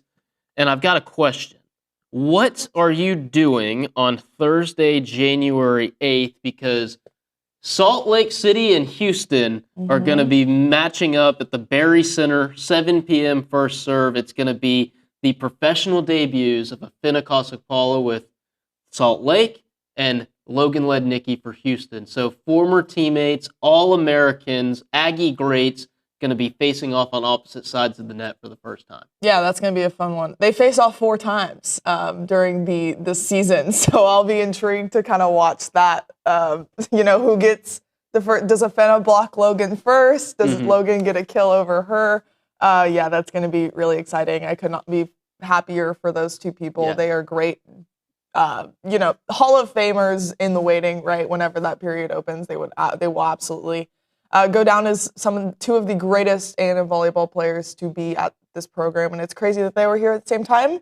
And they went on to win a national championship. Is just the ideal way to end their senior year. So could not be happier for them. You mentioned it. First ballot Hall of Famers, if there's some sort of voting system. I'm not exactly sure how Texas A&M Athletics does their Hall of Fame, but anyways, they'll be in there one day. Yeah. They both teased it last week when we talked to them on Monday, both saying there was more volleyball in their future. Now we know it's a professional league. It's known as League One volleyball. You pronounce that as love. It's in its second season, or at least 2026 will be its second season. 6 teams, a team in Houston, Austin, Salt Lake, obviously. I think there's one in There's Omaha. one in Omaha, Nebraska, Madison, Wisconsin, and Atlanta. Yeah. So those 2 playing pro, that was announced this week. Just what do you make of those 2 going on playing at the next level? Yeah, so Afena was actually drafted by Major League Volleyball a little bit earlier in the season. They drafted the rights to her, but technically that doesn't mean she has to go play for that league. It's become very common now for a lot of these college players to go play for Love, and yeah, I think it's a really good thing. Logan, she gets to go home. She gets to play in Houston, and I'm sure she's played in the gyms that she'll be playing in a lot just growing up. So I bet that's a little bit of a full circle moment for her. And yeah, they've done a really good job of making sure pay is good, because when you're thinking about professional sports outside of college in volleyball, softball, things like that. There wasn't necessarily a world a couple years ago where you could go and do that. You'd have to go overseas and things like that. So I think it's really great that they're getting an opportunity to pursue their careers and obviously do something they love. I mean, they're at the height of their game right now. Why would they want to slow down? So yeah, it's going to be really exciting. And yeah, they're playing a lot of other players that they just played against, right? Like Eva Hudson of Kentucky also. She was going to Atlanta, I believe. So yeah, it's going to be really fun to watch, and also give Aggies some more volleyball to watch, right? You can you're going to be able to watch it, even if you can't go down to Houston or Austin to see these teams. They've got streaming partners with ESPN, Victory Plus. They're going to be on TV. ESPN's going to pick up a few games, as is the USA Network. So congratulations to both Logan and Afena continuing their volleyball careers. Kay Naegeli, thank you so much for joining me here to talk a little bit more volleyball. We've got volleyball fever in Aggieland. So coming up here at the 10 o'clock hour as we close out the show on a Monday morning, Billy Liucci, the TexAgs co-owner and executive editor. Don't go anywhere. We'll hear how the Sources Christmas went and much more.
10 o'clock on a Monday morning. You are listening to TexAgs Live, brought to you by David Gardner's Jewelers. Once again, I'm Richard Zane inside the Rollo Insurance Studio, guest hosting for David Nuno, who will return to his hosting duties on Monday, January 5th. Just as a program update reminder, live today, live tomorrow on Tuesday, and then the TexAgs Live staff going to be running best ofs on New Year's Eve, New Year's Day, and January the 2nd. That's Wednesday, Thursday, Friday. We'll be back like normal 5 days a week, 8 a.m. through 11 a.m., beginning on Monday, January 5th. TexAgs co-owner and executive editor Billy Liucci supposed to be joining us momentarily. He is not here yet. Hopefully he can arrive soon, because without him, I am dying on the vine. Fortunately, we've been able to kill off 2 of the 3 hours, Nick. We are so close. And if that man could walk through the door, we're home free. Like, we know we're safe. Exactly. We'll get him on the line here in a second. But, yeah, it's, it's like 40 seconds left. Got to kneel it out one more time, I know. Out the Well, rest of the clock. actually, I'm right in that spot where I don't know what to do, right? Because there's it's like third down, and maybe there's 55 seconds left, and I could take a knee and get it all the way down. But what do I do with it on fourth down? And there's like 7 seconds. Do I take the snap and run all the way back, or do I try to punt? Do I throw the ball as high in the air as I possibly can, try to get those last few seconds off? See, I've got possibilities. I've got things I could do in my brain. I just don't know if those are the correct answers, right? All of those answers, or all of those questions, get answered if Billy shows up or he answers the phone. We'll see if he does that. Well, he didn't answer the phone, so that means he's close. Oh, that means he's close by. At least I hope he's close by, right? Anyways, Nick, some of the things I want to get Billy's thoughts on, right? First off, I want to know how my boss's Christmas went, because I know he went down and visited some family. The other thing I want to know is, what has he been watching? What has he been watching sports-wise? Maybe he's been watching Stranger Things. I hope he doesn't deliver any spoilers for some people who haven't seen it yet. But that's what we're trying to get from Billy. Also, probably want to get his thoughts on the transfer portal and guys declaring for the NFL draft. Want to get his thoughts on the upcoming playoff games, right? Because he's here on Monday. He's not going to be here tomorrow. We need his predictions on the quarterfinal games. There's 4 of them, and I believe he's going to be in Arlington on New Year's Eve for the Ohio State-Miami matchup. So we'll get his thoughts on that showdown as well. Try to get his thoughts on what Michigan did over the weekend in hiring Kyle Whittingham. Seems like the consensus is that the Wolverines made the right hire, given the circumstances. We'll see if Billy's in line there. And we'll also see what he has, the latest on A&M's coaching staff changes. If there's any news we need to be on the lookout for, perhaps this week or next. Another topic that I'm going to get into with Billy today, because he won't be here tomorrow, and then I want to run with a lot of it next week, on our next show tomorrow, is top moments from Texas A&M in 2025. The athletic calendar's given us a couple national championships. Obviously, number 1 seems like a shoo-in, with Jamie Morrison and the volleyball team winning the national title just 8 days ago on December 21st. That's going to be number 1 on my list for top moments in 2025. But then there's a track national championship. There are a couple conference championships as well, as Billy Liucci is walking into the Rollo Insurance Studio right now. I'm so happy to see you. Thank you. My shirt's not bacon neck. Got to put his mic on. Is the mic on? Yes, it is. It is on. Perfect.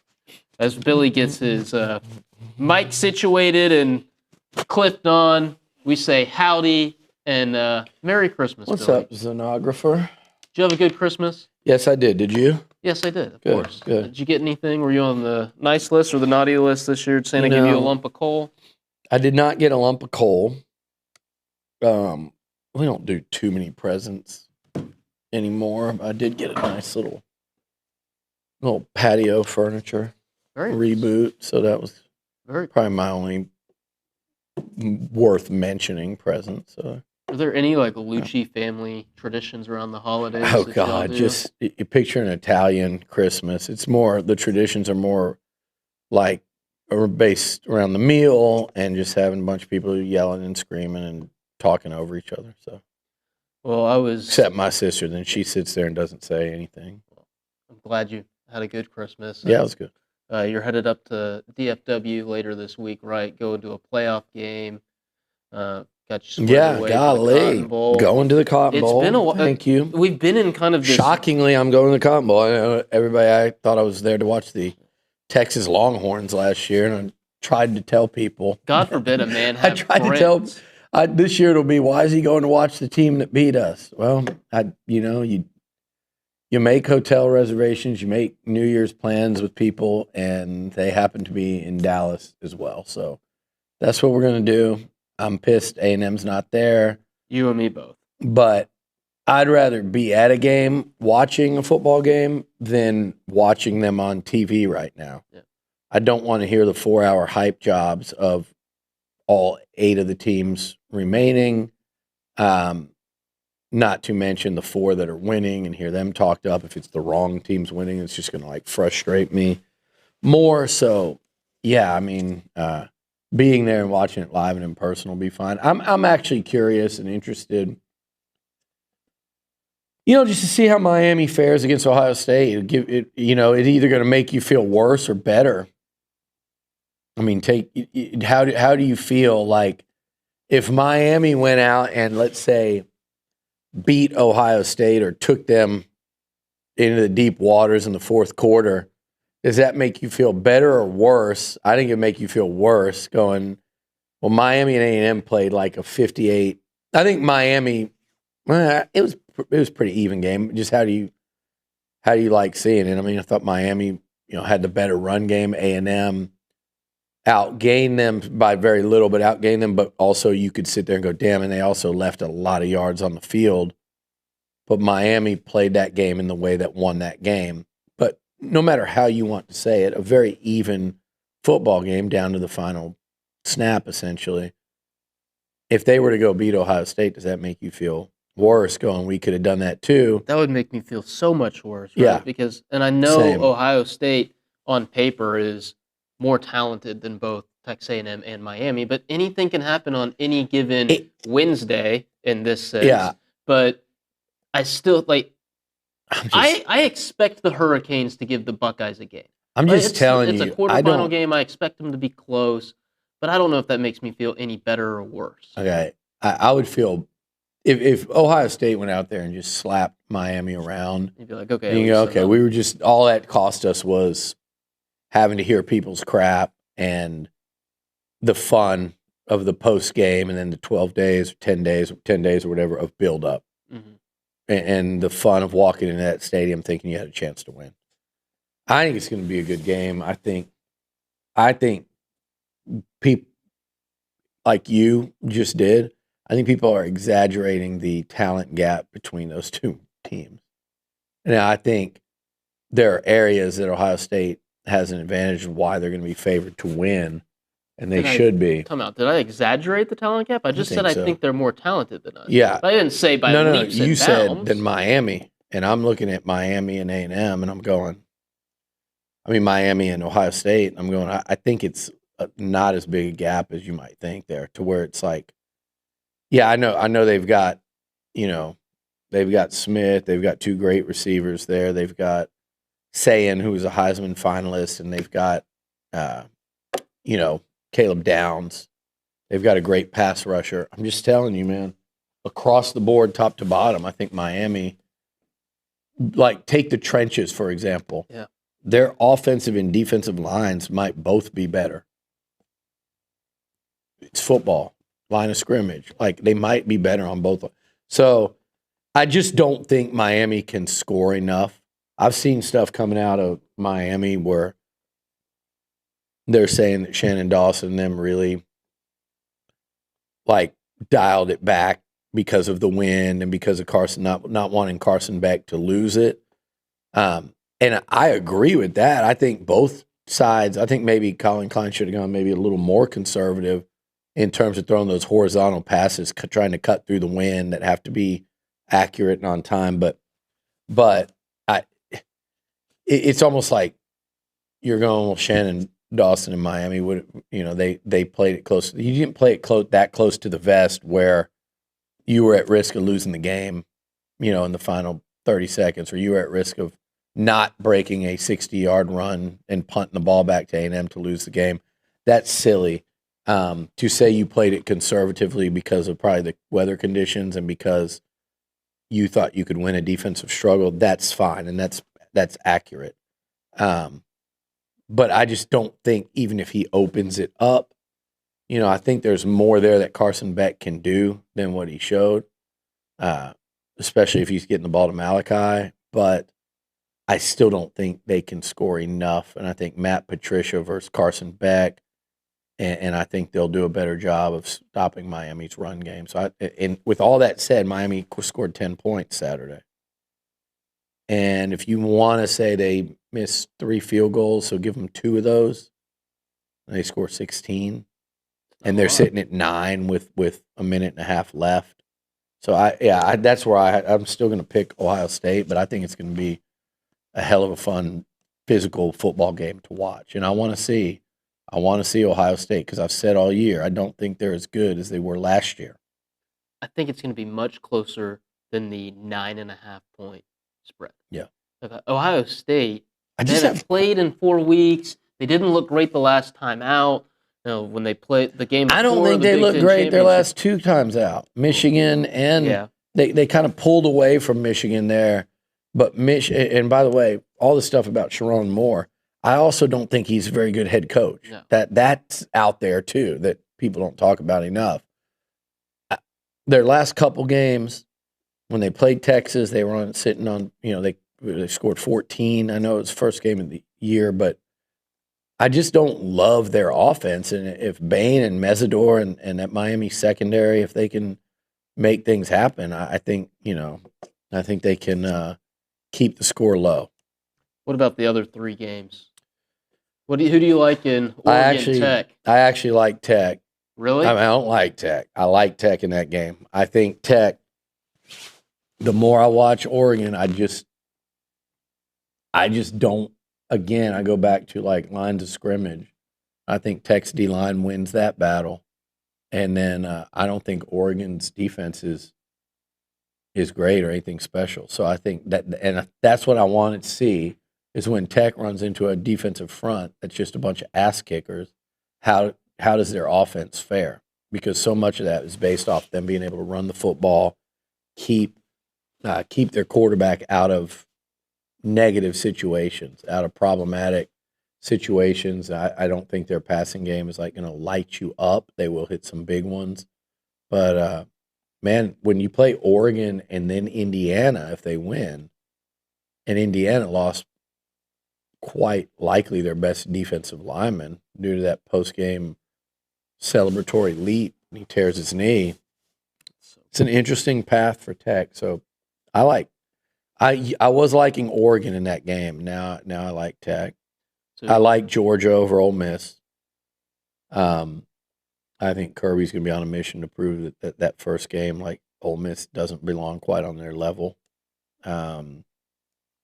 which is weird because I don't want to count out Trinidad Chambliss, but I just think Georgia, Kirby's got that figured out.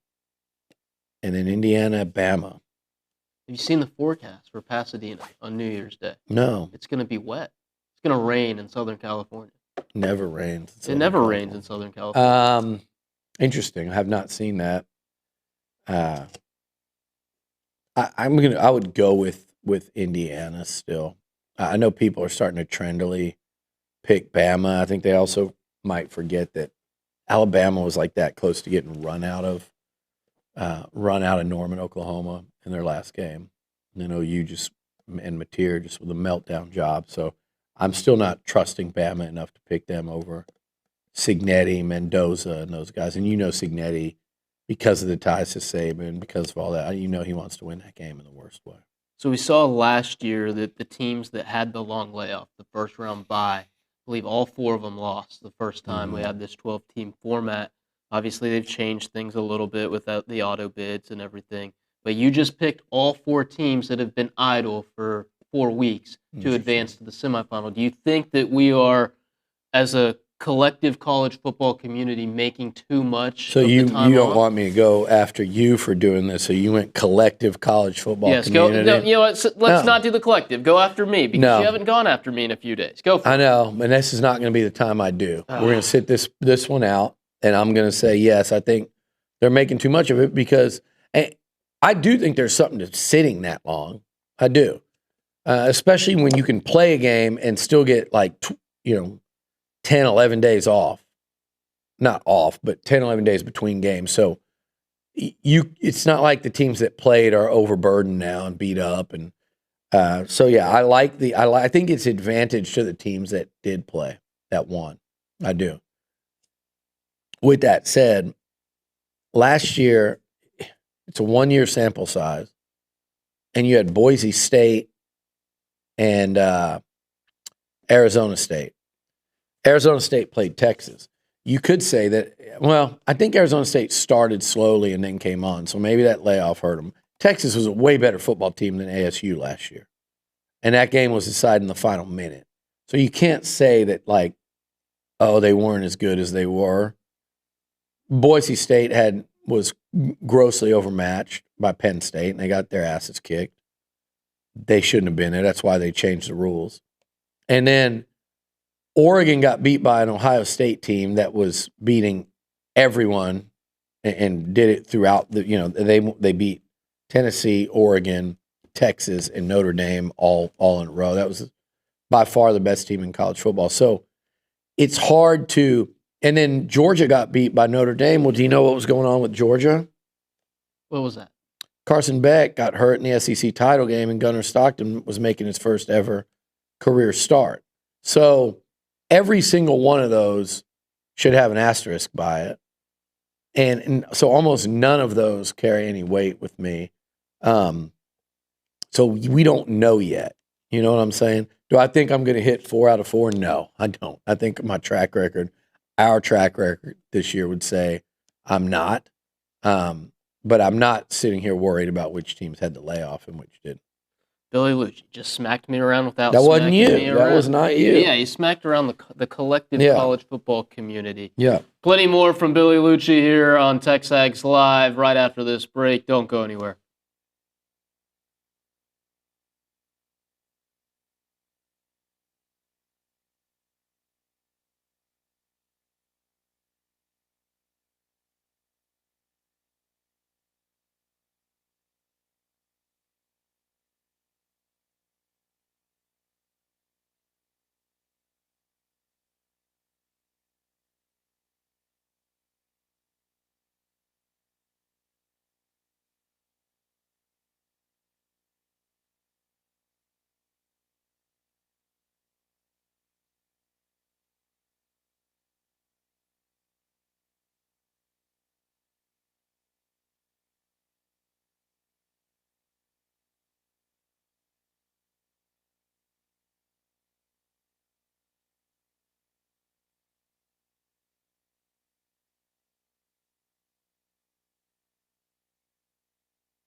Welcome back.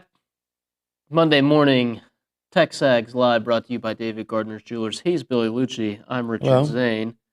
This is what we like to call Lunch with Liucci. And let's get the sources' thoughts on the transfer portal. And currently, the portal is not open. Doesn't open until Friday, January 2nd. But the Aggies have 6 players who have announced their intentions to enter the portal. Tight end Theo Mellon-Orstrom, edge Rylan Kennedy, edge Solomon Williams, linebacker Tristan Jernigan, cornerback Javon Thomas, and safety Jordan Pride. Yeah, out of that group, I've always been a fan of Solomon. Like, did you say Solomon Thomas? Solomon Williams. Yeah, I thought you said Solomon Thomas because that's what I don't think you did. I literally have thought that forever, and not thought it, but I just remember the NFL. And he also played at Coppell. Yeah, from Coppell, yeah. Stanford, and then NFL, yeah. So I always think about him. He's like a top 3 player in the state. But Solomon Williams is a guy that I think you'll see him go if he makes the right pick. Like, he's not yet at any kind of level where he's just going to go walk into a top 5 or 10 program and start. He could. I'm not saying he couldn't start for one of the, but I just think if he makes the right pick to where he can get on the field as a starter this year, I think his ceiling in football could be pretty high. It's just hard to keep those guys that haven't played a ton, right, for that long. So you don't fault him. I don't know what his money looked like. I will get into that in a second. Rylan and Theo are 2 that surprised me that they went in, and I think probably surprised the folks in Bright. And I don't think on paper, like today, you think of either one of those as like, hey, that's one of the top players on your roster. But I do think it's 2 potential starters for sure, particularly Theo with what's left at the tight end position. Burkature and Niblack both out of eligibility. And his experience. And then Rylan, I think, it's basically like you're looking at that DN position, you're looking at like what's there, and it's Marco Jones certainly looks like somebody ready to step in to that role, and then you've got TJ Searcy returning, which I was back and forth on. I didn't really know whether or not he was going to have another year. He does, so it's really Rylan, Searcy, and Marco as the 3 guys, and I wouldn't think that either one of those other 2 have a significant leg up on Rylan. So I think you got a very legitimate chance to start, and if not, play a ton. So that was one I bet they absolutely didn't want to lose. I'm sure they're going to continue to try to work on him. Remember, the portal does not open until Friday. So, but a lot of times when these guys announce their intention, it's hard to reel them back in. I can give you a couple of examples of guys that did, but it makes it exponentially harder because you've kind of publicly opened up the floodgates. I think probably, I think Rylan Kennedy, you say someone's making a mistake, they could go and it can work out for them elsewhere, but I just think he's got a great opportunity to come in here and start next year after biding his time. And, even if it's not start, the 3 guys like all play a lot. There's not much depth at defensive end. In fact, they do need to go portaling that position as well. And maybe he's thinking about that and worried. If you're thinking and worried too much about playing time, but you've already played a decent amount and you're in position to play the most you ever have, I kind of sit there and go, I don't know. I think you're talking yourself out of making a lot of sense there. So we'll see if they can talk him back into the boat. I assure you they would try. As for Theo, I was told it's not about, remember he's an international student. So I don't think it's a money thing they're sitting there worried about in today's climate with, so I was told it was more of like he wants to get more targets, which again, you go back and you say, well, first of all, you were targeted on the final play of a playoff game in the end zone at Kyle Field. Like they dialed that up. You were targeted.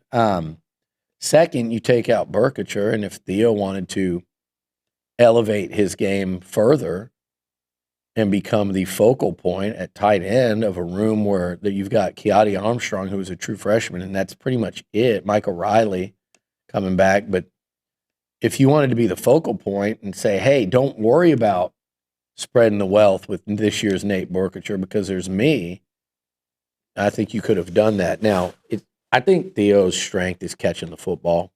I don't think it's blocking. And maybe he can find somewhere where he's basically a jumbo receiver. And maybe that's what he's looking for. And I don't think that would be too crazy considering what his skill set is. I don't know. To play at the next level, I think continuing to get more physical and being able to use your hands and feet together, in terms of becoming a better and better blocker. I get all that as well. So it'll be interesting to see for those are the two, though, that I think, all things being equal, A&M would have said, okay, we need to keep these guys because it's not a long list of like returning starters. And those two guys are Theo was, and Ryland was certainly right there at the forefront of the conversation to be. Sure. Portal officially opens on Friday, January 2nd. Obviously, A&M's got needs. We'll have plenty more Billy Liucci thoughts coming up. We got to take a break. No, we don't. Because on the other side, Bucky, we have Texas A&M. A&M. We don't have to take one until I say this. Okay. It's going to be really interesting on this portal to see, don't think that Theo, and quit laughing. We're not apologizing to them, okay?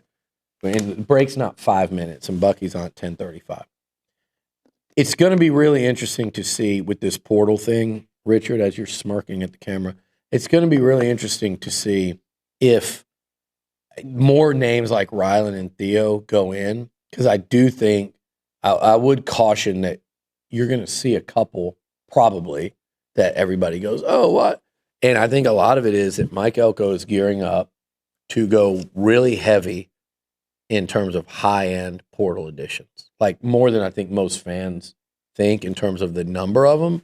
And so what that means is part of that equation involves this middle of the roster maybe not getting the bumps that they expected. And they had exit meetings a week ago. You start talking and some of these guys go, hey, man, I think I can go get more somewhere else. And then this side says, well, if that's what you think, and this is what we're offering you, and if it's not enough, we shake hands and good on you. So that's just a little word of caution to when you see names go out, don't freak out until you see what names are coming in. Another word of caution, don't smirk at the camera. Well, I mean, you Smirking always Zane do it. and lurking evangelist with You Bucky think you're McMillan Jim next. Halpert from The Office. You think there's like some hidden camera and we're going to do a best. There's no hidden cameras. Let's do a There's best just of 10 Zane's them. facial expressions while hosting the show. Let's not do that. Let's take a break, though, because we've got Bucky McMillan on the other side. Don't go anywhere. This is TexAgs Live, brought to you by David Gardner's Jewelers.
Welcome back in to TexAgs Live, brought to you by David Gardner's Jewelers.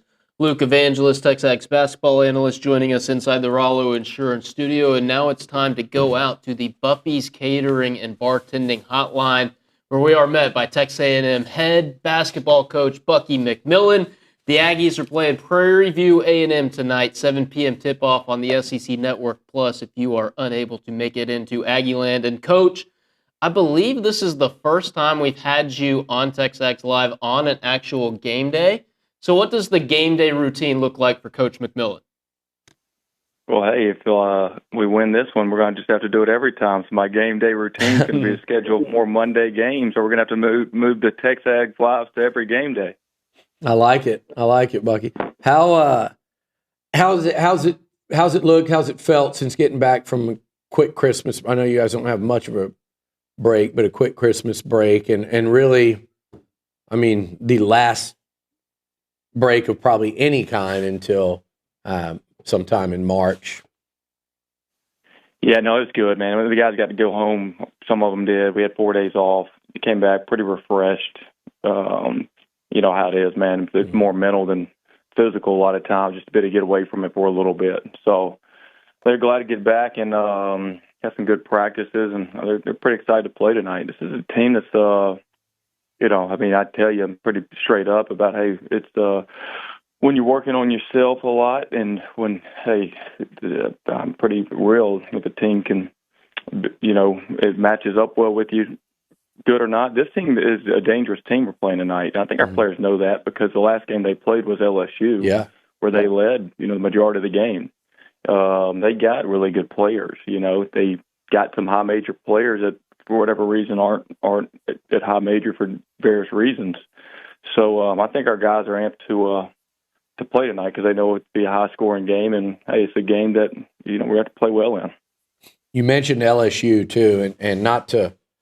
I know I'm not going to get a great answer of looking ahead, and so I'm not pointing out that matchup in particular. But when you look at that start of SEC play, and I see teams like LSU, you know, who's improved clearly, but then you go Auburn and Oklahoma and Bama and Tennessee, you know, and on and on. How close do you feel like your team is, Bucky, to being ready as they're going to be for this gauntlet that is the league? You know, all you can do is when you get your group together, just continue to improve, and they've done that, and then you just hope to be healthy. You know, that's really what you hope for. You know, I'll release some stuff after the game tonight. You know, I think one of those two is right. I think we've improved a lot. Are we totally healthy? We're not totally healthy, unfortunately. But I'll release some of that after the game tonight. Okay. But the things we can control, we've gotten a lot better. You know, I mean, we you know, I hate to keep going back to that SMU game, but if we close that out, we'd have a chance to get this tonight and win 9 straight. Nice winning streak, you know, and some good momentum. But you know, we're still right there within striking distance here. That's the thing, guys. I mean, we got to get everybody rallied together to try to get these home games and try to, you know, get in the NCAA tournament. I mean, it'd be a great story for us if we rallied that together and make it happen. And it's possible. You know, we got to take care of business at home, and you go on the road and you try to steal some of those games. Y'all know how hard it is in the SEC to win on the road, and we got to make it when teams come to our spot where it feels that much harder. And there's no reason why we can't. And if we do that, that's the recipe for having success in the league. Where, if you're looking at your basketball team today versus, say, when you guys left for that road trip, essentially, ACC road trip, right? Where do you think you've seen the most improvement? If you just answered with like one area or one part of the game where you feel like this team is the most improved over the last month or so. Well, I think we're number 4 in the country in scoring, but after the first 5 games, we weren't, you know, near the top 20. I don't believe after the first 5 games, I think we've been number 1. I would imagine. Yeah. And you know, after tonight, hopefully we play well and keep sharing the ball, and we'll be a top 1, 2, or 3 team in the country in scoring. You know, so the biggest thing has been us sharing the basketball. playing at the pace that we like, and then obviously we're more conditioned to make shots playing at that pace. One of the biggest things that we got when we got McKenzie back, we were able to move Rashawn to the 5, which is his natural position. When we were trying to play him at the 4, we just really struggled on defense, and we couldn't play the pace we like to play. And so, you know, regardless, if we have a situation where McKenzie's not in the lineup at times, we're going to have to probably play small instead of go back to that lineup where we're not big. Yeah. I'm sorry, where we're not fast. Mm-hmm. We got to kind of be who we are, which is that we can space the floor, make threes, and play fast. And when we kind of got that lineup in there, we've had a lot of success with it, and so that's what's got to continue, you know. And then the defense has come a long way as well. And in this league, man, you know, every night, you know how it is. You're gonna play against great athletes, great defenders. That if you can't stop them, it's gonna be tough to win. We've talked about how these games right before and right after Christmas are always tough. You know, some Power 5 team is going to lose one. Notre Dame already lost one. You've seen around the country teams being pushed. Prairie View has pushed LSU. They pushed Missouri earlier this year. For Prairie View specifically, you look at their turnover margin being top 10 in the country in turnover margin. What are some areas that you feel like, you know, when you mentioned Prairie View being a dangerous team, what is it specifically that you're going to see them push A&M in tonight? Well, they're comfortable playing our pace. That's the thing. There's not many teams comfortable playing fast. They are. They're totally comfortable with the game being scored over 100, and obviously we are too. So it's just a matchup where, you know, it's not a bad matchup for them, not a bad matchup for us. It's just not one of those teams that's going to be, whoa, why are they playing so fast? They're going to be like, well, we do this every day too. So, and their guards are very, very good. So for us in this game, we can't just let them live in the paint. We got to keep them out of the paint. Now, when they played LSU, they were making up to that point maybe 6.5 threes a game. They go 10 for 13 from three the first half for LSU, and that's how they built that big lead. Yeah. And I tell you, LSU was very fortunate that they were shooting the ball well. You know, y'all remember when we played Montana? Yeah. And Montana just starts going off from three, and you know we weren't shooting it great at that time of the year. And that's why I said at the time, I'm glad we won. You know, like I'm just glad we won that game. And LSU in that same scenario, that's usually the recipe for upset with these mid versus highs is these guys go off from three on you and you don't shoot it well. And that can happen. But I still think we don't need to get carried away with that because most of these guys, their threes come from attacking the rim first because they're really good attackers. So if we can keep them out of the paint, it should help us guard the three as well. Absolutely. And you look at when upsets can happen, it's either pace of play, it's something disparity, like a crazy disparity in the turnover margin, or like you mentioned, just one team shooting the lights out and another team not doing that. So far, you've managed to avoid a catastrophic quad 3 or quad 4 loss. You're winning these bye games by over 30 points. It seems like every time this team plays a quad 4 game in Reed Arena, a new scoring record is being broken. 126 is the current record. You've hit 112. You've hit 120. And with a team that likes to push the pace as well in Prairie View, what's your message to fans who, if you want to see some high-scoring basketball, you should probably get to Reed Arena tonight? Yeah, well, we need your help. I mean, that's the reality of this. Like, we gotta, you know, we need everybody doing what Aggies do, man, banding together, making this a tough place to play. And I just don't look on the schedule and think, hey, well, this team, hey, they're not in the ACC or the SEC. They can't come in here and get a win. They certainly can. And but I'll tell you this, it's going to be a lot harder for any team to get a win when we got everybody in there and that place is rocking. Hey, it's one more before SEC play, and but let's start this SEC play tonight. Let's get back after Christmas and get the momentum going right into the LSU game. So hopefully everybody can get out, and then we'll carry that right into SEC play. Y'all heard the coach. Pack Reed Arena tonight. Coach, thanks so much for taking the time this morning to chat with us a little bit, and best of luck tonight against PV and this weekend against LSU. See you tonight, Bucky. Appreciate y'all. See you, Coach. Texas A&M head men's basketball thought- coach Bucky McMillan. Ags and Panthers tonight, 7 I thought o'clock. for a minute there, I thought you were literally going to try to get Bucky to like predict a Reed Arena scoring record the day of a basketball game. That's what that question felt like for a minute, didn't it? No, just if you I want to know what you watch said, yeah. high-scoring basketball, you get out to Reed Arena tonight. It should be an entertaining game based on. I was following that. I wasn't watching it, but I was following that LSU game that he referenced. As you know, as they built a lead early, you're going, oh, that's interesting. And look, that LSU team's kind of smoked SMU. Yeah, they're an improved team. So, yeah, this isn't like Bucky said. It's not a gimme, and like you said, should be a lot of points and high scoring. Although I will contend that I literally thought he was building up to, hey, coach, are you guys going to set a scoring record tonight? No, I would never ask that. It wouldn't be. I know better. Yeah, timeout. You wouldn't? I don't That think he seems pretty would. on brand. I don't think he would do that. I didn't think he was going to go that down the road with it. Gotcha. He went down the road though.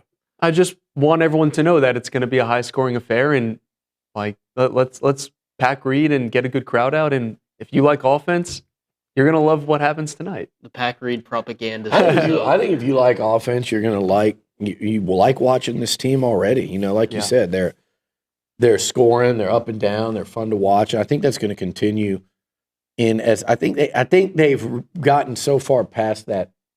The way they played at Oak State, we haven't seen anything like that. And like you said, you're a final 45-second, let's be honest, meltdown away from being on, having a chance here 10-2 for with a quad one win on your resume already. You'd be in the tournament field. 8-game winning streak, something like that. Yeah.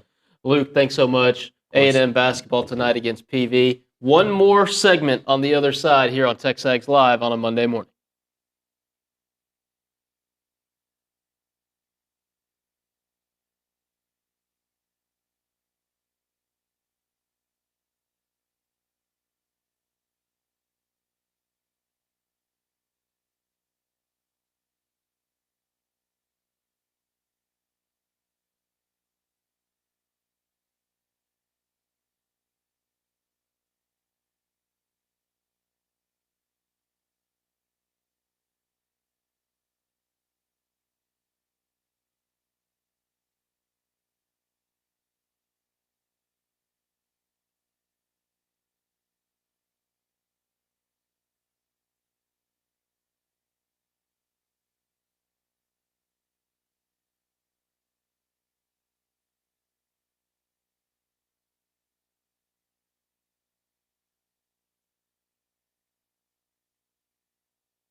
Final segment here on TexAgs Live, brought to you by David Gardner's Jewelers. And as we do every day, it's time to end the day with Double Dave's. Caller number 12 right now on the hotline, 979-693-1150. We'll hook you up with your choice of a dozen pepperoni rolls or a large one-topping pizza from Double Dave's. Double Dave's, serving Aggieland since 1984, serving up your favorite pizza and world-famous pepperoni rolls with reliable in-house delivery, bringing piping hot goodness straight to your door. Just click doubledaves.com and your favorites are on their way. But as a reminder, they are not open on Mondays. Billy, just about a minute left in this show, your last show of 2025. I'll probably do a call, man. You might do a call-in tomorrow. So, oh, wow. Wrong again. Wrong. That's typical. Richard Zane's always wrong. If I don't get to you tomorrow, and if I just want to know your favorite Texas A&M moment of 2025. I think there's no question in my mind, it was South Bend, Indiana, the game they've ceased giving A&M credit for. You can't take away, no matter how hard they try, how meaningful a win that was. It was essentially a 4th and 11 play at the end of the game in front of touchdown Jesus against the top 10 Notre Dame team that'll probably finish in the top 10 for the playoffs. You just didn't know it. And to hit that play, I can't. It's on the short list of plays ever in A&M athletics. Read the Burkature, you're going to remember it forever. And so that was without question number one. And to round out your top 3, I would go the A&M volleyball. I don't know. I'd just say the whole run, because that Nebraska win almost that and sweeping the reverse through the sweep and then Nebraska the and whole then sweeping thing. Final Four is incredible. So that those things are really significant to me. And then the win in Baton Rouge, that was draining Death Valley. That Beat was them pretty so awesome. bad, you made them You fire just Brian blew up Kelly. their entire program, and now they all think they're back, and nothing can go wrong with Lane Kiffin. Billy, thanks so much. All right. Maybe we'll talk to you tomorrow. Maybe we won't. Either way, we'll be right back here tomorrow, 8 a.m. on TexAgs Live. Zane, Thanks just for put tuning in in. a segment.